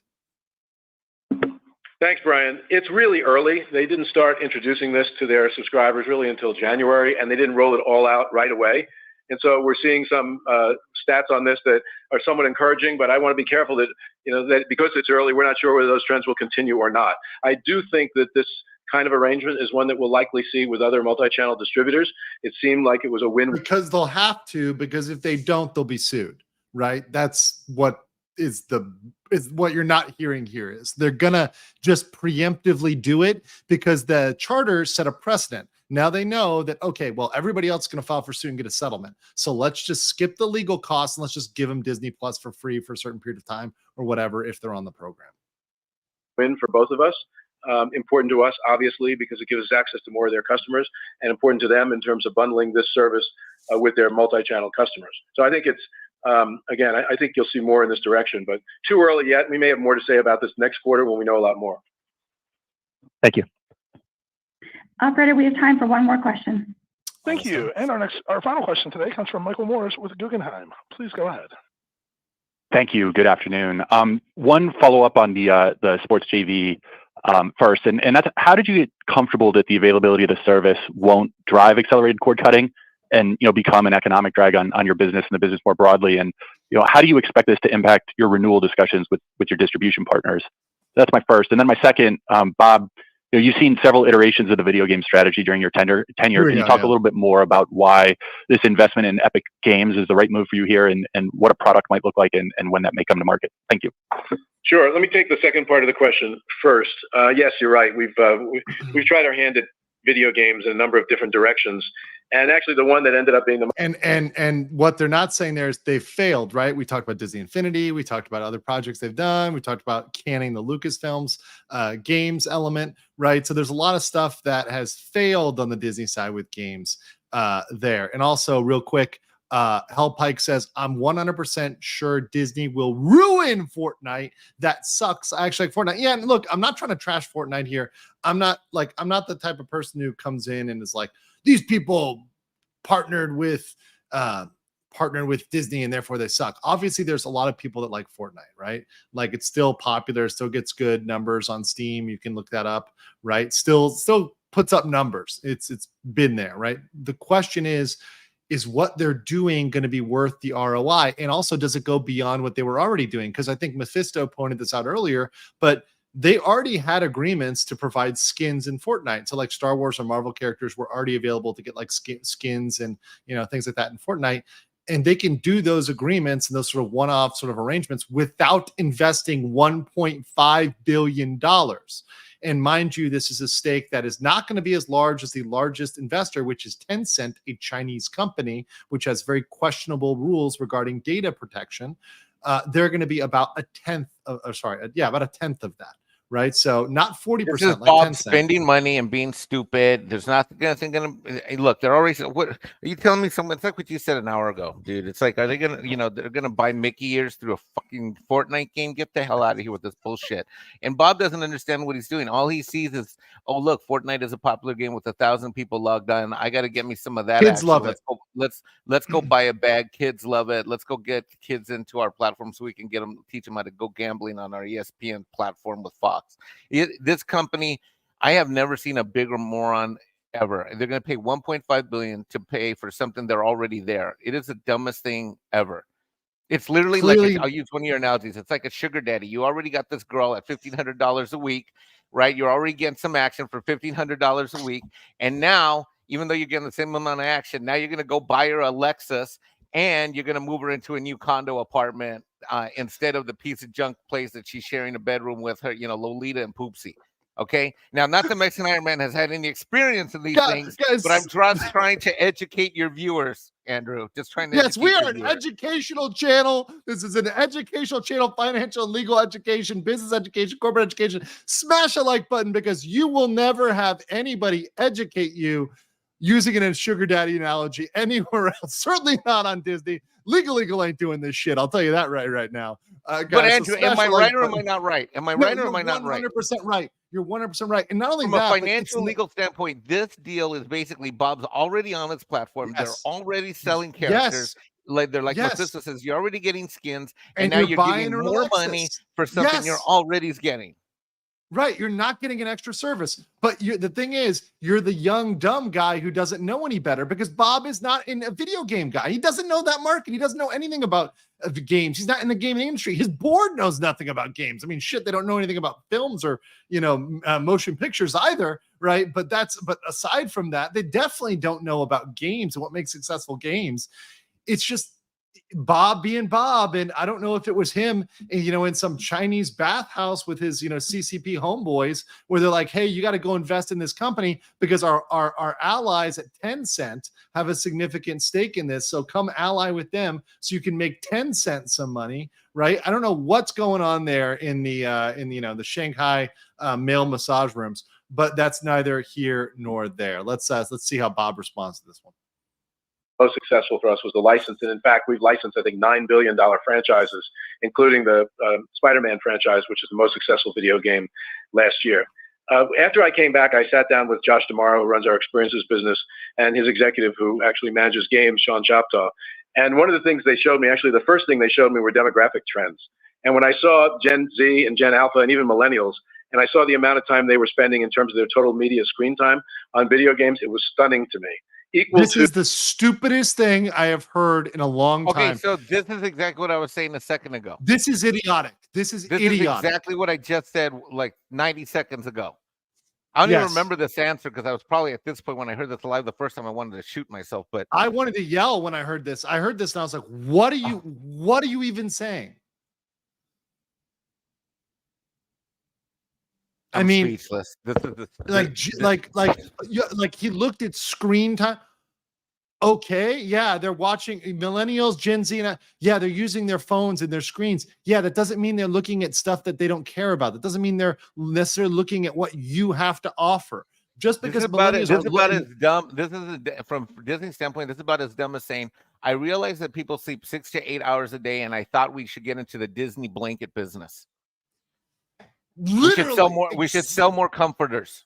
That is the level of analysis that Bob says. Look, guys, I realize that people sleep 6 to 8 hours a night, and you know what we need? We need more Disney comforters. Yeah. Guys,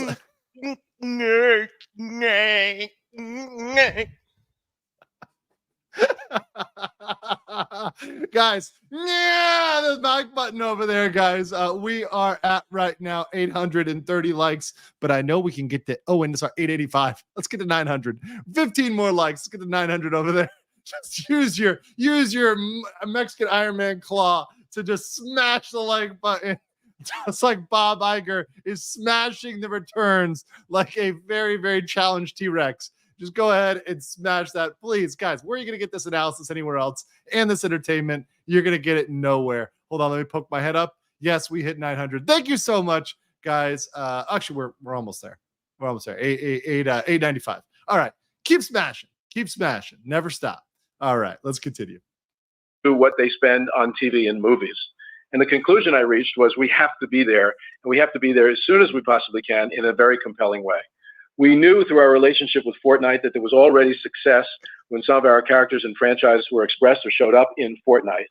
And we knew Tim Sweeney at Epic because he was involved in our accelerator program, I think in 2017. And so I met with Tim, and Josh and his team started a discussion about what if we create a gigantic Disney world a la Fortnite that could live next to Fortnite and be completely interconnected with it. A world. It's like somebody just explained to him the concept of the metaverse. This is the same thing that went down with like Zuck the Cuck. They just explained that sounds so cool, and they just went and were like, let's just do it. Me, Bob Iger, caveman, you have fire. We already working together to roast the marshmallow on your fire. Now I pay you in rabbit skins in order to grill meat on fire. You already provide, I already get. How about I give you 1.5 billion rabbit skin now? That's my Native American version of Bob Iger. Very accurate, super accurate. By the way, here's a syphilis blanket. With this too, what it also reminds me of is like Facebook and the cycle for Facebook and social media, for example. Right, there's a point at which Facebook was all college kids. It was all younger folks that were coming. They were college kids. Everyone was on it that was younger. Then it just opened up to the general public. And then your grandma and grandpa got on it. And once your grandma and grandpa were on the platform, you didn't want to be there on that social media the same way as grandma and grandpa. It wasn't cool anymore. Well, this is the corporate equivalent. When you're like I'm still Jive, like great entertainment grandpa who's totally a weirdo, Bob Iger, wants to get involved in Fortnite. Anybody who's at all into the gaming culture communities. Like, these people are interlopers. These people are people who don't love this. They're coming in there just for a buck. We're going to get out and go somewhere else that doesn't do that. And by the way, there's hundreds of options. There's hundreds of options to go out there and get good games. By the way, I know someone called me out on it. I haven't done my Stellar Blade review, and not review, but the talking about the controversy in the game and how Korea is just killing it with game development because I've been so busy on this. But let me tell you guys, there are tons of good games out there, and games from other countries, games that are coming out of other shops that are going to be absolutely killing it. So we don't need to constantly bend the knee to the woke gaming developers, the woke AAA developers. Like, there's going to be options out there for people. So anyways, let's finish this out with old Grandpa Bob. Where people could play games that we create, could create their own games, could watch. You can imagine the creation of short form videos, or we may even use the platform to actually distribute some of our content. Also, the people that could interact with one another, and ultimately some form of shopping as well, and other forms of creation. Obviously, there'll be the opportunities to buy digital goods, but maybe even at some point physical goods. And I just think that given the demographic trends and given the success of Fortnite, and by the way, they're experiencing once again does not understand gaming at all. If he thinks there's going to be physical goods that are sold to gamers, like, what are you talking about? A great era of both customer satisfaction. Go ahead. No, finish and then I'll say my statement afterwards. Okay. Yeah. Growth as they return to some of their roots. So the numbers of Fortnite have been really compelling. And we just think this is, just as we take our IP from our movies and our television and have them expressed in our parks, this is a great way to do it in games. And for us, it's a way to have skin in the game with them, with the investment of $1.5 billion, strengthen a partnership because we have skin in the game, but also build a world where we're actually not creating too much risk for the company. So as we see it, this is the best of all worlds in many respects from a business venture perspective, and certainly great for consumers who love to interact with our characters already in video game format. So I'm actually really thrilled about it. And the second, or the first part of your first question, accelerating cord cutting, understand that we're going to get paid in this new joint venture for our channels at a level that's commensurate with the level that we get paid for those channels in the multi-channel ecosystem. And so what? That's Liar. Bullshit. That Liar. cannot be Liar. Yeah, Liar. that is no, that see, this is why I wanted to pause. This is why I did this format, Mike, because that was one where we really needed a hard pause and to be like, this is straight lie. You are not going to, you have no idea. It's pure speculation. And in fact, to promise that this statement of all the statements Bob made, and Bob was really good. This is actually literally the end. This is one statement where he has now gone on the record as saying, we're going to be paid the same. Now, looking at shareholder lawsuits in the future, they can use this statement. This is a prime statement. So shareholder lawsuits out there that are queuing up against Disney. Nelson That's Peltz, exactly by the way. what I would do. I would snip Nelson that and Peltz. flip that and use If he that. loses this, use it. And just loud. This is why when you said a long time, you said this. I'm gonna clip it. You know what, Mexican man? I'm gonna clip this and put it out there. Clip it, because you heard it here on Legal Mindset, because Bob's saying this, and as time goes by, this proves not to be true, then this is, and I understand they always say there's no assurances regarding forward-looking statements. Well, here's the problem. That's not a forward-looking statement. He's stating that as a matter of fact, that the analysis is done.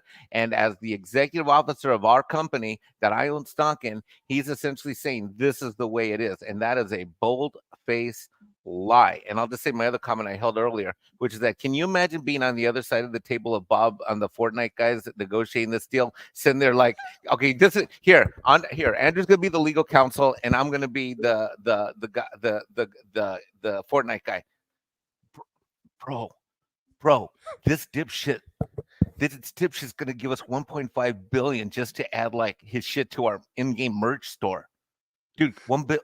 Is this for real, or is this April Fool's shit? We already have the contract. It's done. Right. Just get him to sign. Why is he gonna give us 1.5 billion? Shut the fuck up and get him to sign the contract, bro. Okay, I got the pen. All right, let's go. That's literally the comment. That's literally how it goes, guys. It's like, get him to sign. Right. Thank you, Leprechaun Gold, for the $2 Super sticker. Appreciate you there. And Henry K says Disney is having thought that Magic Kingdom as a violence battle royale. I mean, at this point, they might as well. Honestly, at this point, people would probably pay for that. If you had a Magic Kingdom where you could just go on a rampage, on a a Hunger Games style rampage, I think that might be something people might pay for. But of course, Bob's so excited about this. I want to play as a Bob Iger character, and I just want to get owned and take video clips of getting owned. Just get a headshot in Fortnite. Change of the way in Fortnite, right? Let me be very clear about that. Change of the way, like in Minecraft, it's like in Fortnite. Change of the way says Bob's retirement plan, Chinese asylum. To be honest, he's well set up for that. I mean, he's now made connections in China. I mean, I guess, look, his political aspirations aren't looking good here, but maybe it can be mayor of Shenzhen or something, after he gets out of here. He's got to brush up on his Mandarin and, make sure they provide 2 showers a day. But, other than that, might not be too bad for Bob. Let me make sure. I think this is the end here. Let me just make sure. If a consumer moves out of that and then into this, then what we get paid for certainly the channels that are in it is equal to what we get paid there. We have some other. Let me back this up just 1 second, just to get the full statement here. Just let me make sure you guys hear this. Like, we're gonna play it one more time. This new joint venture for our channels at a level that's commensurate with the level that we get paid for those channels in the multi-channel ecosystem. And so, if a consumer moves out of that and then into this, then what we get paid for certainly the channels that are in it is equal to what we get paid there. That's not a forward-looking statement, Mike. That is not a forward-looking statement. He said that as a statement of fact. Yep. This freaking guy. You know what? If you were his general counsel, you'd be across the table going, Yeah, exactly. It's at the end of the game. He's trying to, you know what it is, Mike? He was trying to spike the ball at the end of the game. He thought he killed it on this thing. And by the way, the media, which has been, in the tank forum, everything else, they were trying to say he killed it, right? Look at the, just so you guys know, I'm going to pop over here just so you show. This is why I think Bob thought this, because he already spoke to his cronies. He spoke to his media show buddies, and they knew that articles like this were coming out. Wall Street loves Disney's kitchen sink quarter, but Nelson Peltz isn't backing out, right? So they want to shame Nelson, try to get Nelson to back down, right? This is all pointed at Peltz. Now, of course, Peltz says he's not backing down, right? But once again, Wall Street loves it. Oh, we love it. Yeah, it's doing great, guys. Doing great. This is what they wanted to put out there, and he knew this was coming out because, by the way, make no mistake, these people have these reports written up and ready to go. This guy did not write a real report that came out an hour after this ended, right? This call went on for an hour plus, right? This is not something he wrote in 15 minutes, right? He had this typed up and ready to go because he knew what the talking points were. He'd already received them from Disney, right? He already received his PowerPoint from Disney. So this is something where he knew that this was going to come out. They knew it was going to go there. And then they made that statement. So that's just another questionable part. Let me make sure this is at the very, very end. I think that is it, though. We have some other channels that are not part of this new bundle. But frankly, if you look at our company and you look at what we've done with FX on Hulu, with the Disney Channel on Disney Plus, with National Geographic on Disney Plus, we're really very well positioned to withstand, basically, the continued challenges that the multi-channel ecosystem will have. And while, there might be some de minimis economic impact on us with more cord cutting for those channels, we're backstopped in all of those channels with the content that exists or that we ultimately put on Hulu and Disney Plus. So it's, for us, it's very low risk. And actually, as I talked earlier, potentially quite accretive to us in terms of signing up sports fans that have never signed up for the bundle or that might no longer want it. By the way, it's very clear now that those sirens and the police were outside of Bob's, where that was like on Bob's end. Right. And that's the end right. Of the call, so that kept happening during the whole call. It's happened several times. So in Burbank, it was on Bob's end. Bob's end.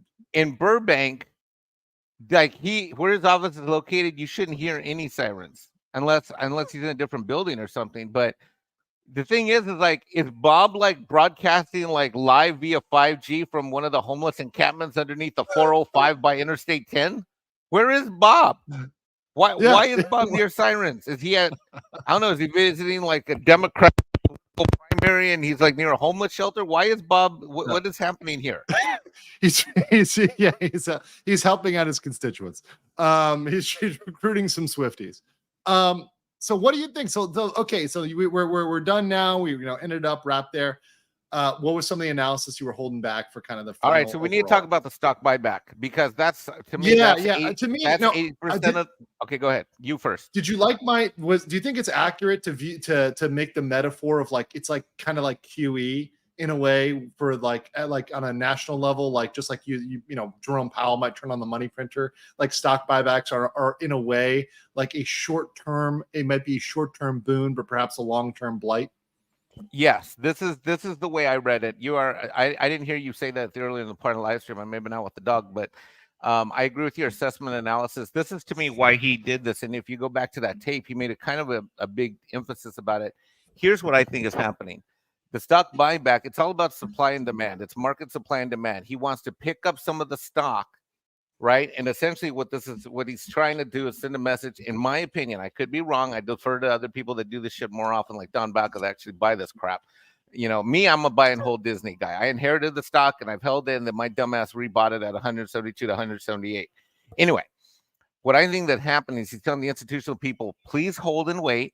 I'm going to go buy back some stock. And who's going to be mostly attracted to that? The peons and the morons, right? In Bob's mind, the people that own 5 shares, 50 shares, people like me that have blocks of 50 or 100 shares here and there. They're going to, they want to go after people like this. And then he's telling the institutional people, just hold on to your big portfolios. I'm going to go back and do that, because that's usually who does the stock buyback. Institutional investors and market makers, they buy and sell based upon what their, what they and their buddies decide to do with huge volumes of transactions, right? They're not like me that have blocks of 50 or 100 or here and there in one account or another. Those are guys that are trading with it on a different platform in a different way. So what that basically is telling me is that Bob is so freaked out about this investor shareholder lawsuit, he's also going to do the stock buyback program now to pick up these individual stocks, because whatever happens in April is one problem. He wants to make sure that there's no stocks lying around so that the people don't rise up in pitchforks over the next year, not this year, but not even next year, the year after. That's the way I took this, especially when we go to your analysis, Andrew, of that Disney video about how to vote on the stock. Remember that the other day you talked about that on one of your shows? Yes. When you look at that cartoon, I think that is in line with how Bob in this company sees people like me, because I've got blocks of 50 and 100. I think I got another block of 75 over at Robinhood. I don't know. I got different blocks, different places. But the point is that I think he wants people like me that have blocks, small blocks here, there, and everywhere. People that own like 2,000, like me, people that own 2,000 shares and, give or take 2,000 shares and less. And he wants to buy us up and take the people out of the equation so that he only has the rich Disney property landowners left to deal with that are going to give him softball questions that he can manipulate at the country clubs around the country. That is my analysis. What say you, sir? No. I absolutely agree. I mean, he wants the softball questions. He doesn't want the questions from the plebs. That's the last thing he wants, right? The last thing he wants is any dissent from the ranks. He wants, he wants only the yes men and only to deal with the bigger folks, the institutional investors, because those can be more controlled, limited, and kind of caged, right? So, and also, look, we're not to April yet. We're not even to April yet, Mike. There's so much more that can happen before April. So much more that can happen before April. So the only thing that needs to happen between now and April is you just need to have all your search engines ready to notify you. Go to sleep, wake up, and dude, you don't have to program anything. The next 60 to 120 days for you literally should be money in the bank. Literally, I mean, I have like 3 things to cover, and that's it. It's like, yes, it's pretty set. But like I said, there's twists and turns along the way, and I'm here for every single one of them. And I don't think we've seen the last of the twists and turns in this saga, especially when it comes to lawsuits. I think I think that index we saw, this is something that wasn't brought up. By the way, what was not brought up on the call, Gina Carano, Reedy Creek, Florida, the inclusion index. I think there can be a class action suit over that inclusion index. And I know somebody tagged me on X, and even though I covered it on my stream, they I guess didn't see it. But in case you didn't see my X post or watch the stream, right? This is the inclusion index, and I'm talking about. It came from the Elon Musk tweet, right? But ended up getting widely disseminated. This is the Disney General Entertainment Content Inclusion Standards. By the way, these have been confirmed as real, so these are not fake. These are 100% real, right? Doing things like requiring characters to be 50% from underrepresented groups, requiring the premise of the actual material, guys, the actual premise, the storytelling to be woke. This requires the storytelling to be woke in pretty much everything they do. A4, A5. Just understand that. This is what Disney has publicly put out there. Now, making the storytelling woke, that's not necessarily as actionable as who they hire, right? When you get into leadership positions, who they're promoting, who they're hiring, who they're training, right? This stuff is actively discriminatory, and this is fodder for a class action lawsuit against Disney. Now, I think that employees have been scared. They don't have the money. They don't have the fight in them. But Elon's saying, look, contact me. If Disney has done this to you, contact me. I am coming for them. This is big trouble for them. People who reach out with legitimate lawsuits. I had a friend of mine who reached out with a legitimate lawsuit to Elon. We will see what goes on. We will see what goes on there. So there's a lot coming in lawsuits. And of course, I didn't mention it because I know their counsel said, do not mention it. Do not talk about it because they would be absolutely in trouble if they did. By the way, Scorpion says, Mexican Iron Man, not a YouTuber, just a closet streamer. Yeah, someone in chat asked why I'm not a YouTuber. Did you want to answer that one, Andrew? Why do you think I like to say I'm not a YouTuber? Because we're all horrible people. No, look, no. YouTubing is a specific thing, and you actually have more fun. You know what's kind of fun? You have more fun with it if you're not a YouTuber, right? Yep. So like I don't know. I'm not. So the number. Yeah. I am behind so many channels for the last 6 years.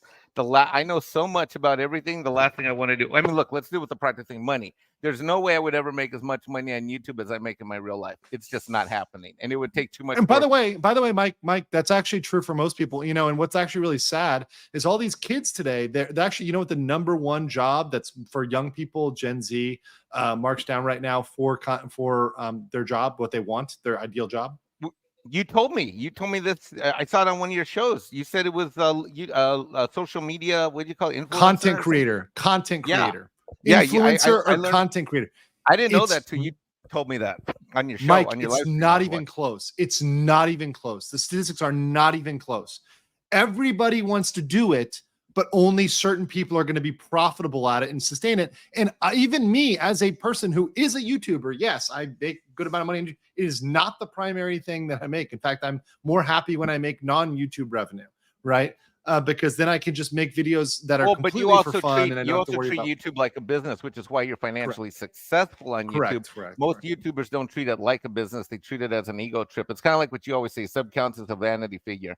But no, I mean, look, and let's be fair. The reason I don't want to be a YouTuber is that I have much more fun supporting you, being on your show as a guest, helping you with stuff behind it. I have more fun being behind the scenes and occasionally on screen, helping all the, because I love you. I love your content. When I found out there was a tax district guy coming on the internet, I got to admit it. I got a little bit of an intellectual tax chubby, buddy. Got a little chubber. It happens, man. I'm like, wait a minute, is this guy talking about special tax districts? Like, oh my God.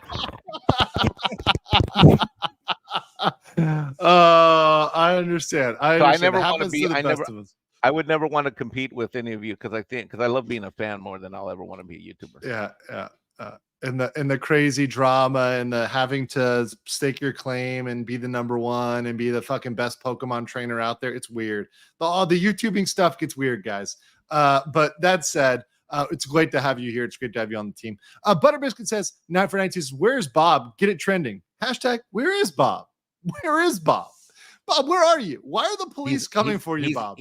if I were Nelson Peltz and if I was on staff, I would literally order in pizza and say, now we got to go full throttle on this moron, full throttle.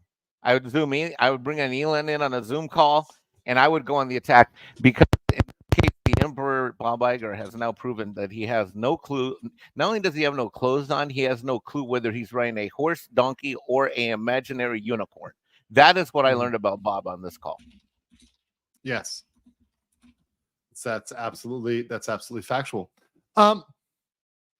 What else? Let's see. We'll make sure I got Rumble here. Oh yes, got to catch Rumble. Got a rant over there from Occupant42, one of the base chads on Rumble, who says, "Here's some non-YouTube revenue. Hey Mike, you could be a Rumbler and still not a YouTuber. Yeah, you go rumble in the jungle." I would love Rumble if it was stable. Every time I'm on a mobile device, the damn thing freezes up, blocks, and I got to restart the stream. I hate Rumble. I can't stand it. The Rumble is only good for me when I'm at a desk and I don't touch the stream once it starts, and I literally am letting it play. Because once you go mobile with Rumble, it's constantly timing out. It's a piece of shit. I have faith that they will improve. Rumble is where Rumble has advanced far quicker than YouTube did. Because remember, YouTube's been around for so long, right? It's been around for decades. Right. I agree, but I'm a Mexican man on the move. I understand that, and it's clear we have to acknowledge it's not there yet with the UI yet, but I think it will get there. And there's a reason why multi-platform stream. Why I stream to YouTube, Rumble, and I might even start doing Twitter at some point. Although I don't know if I have to check if I have all the criteria to do so. I know Valiant did last night, but I also don't know if all of his analysis got up there or just part of it.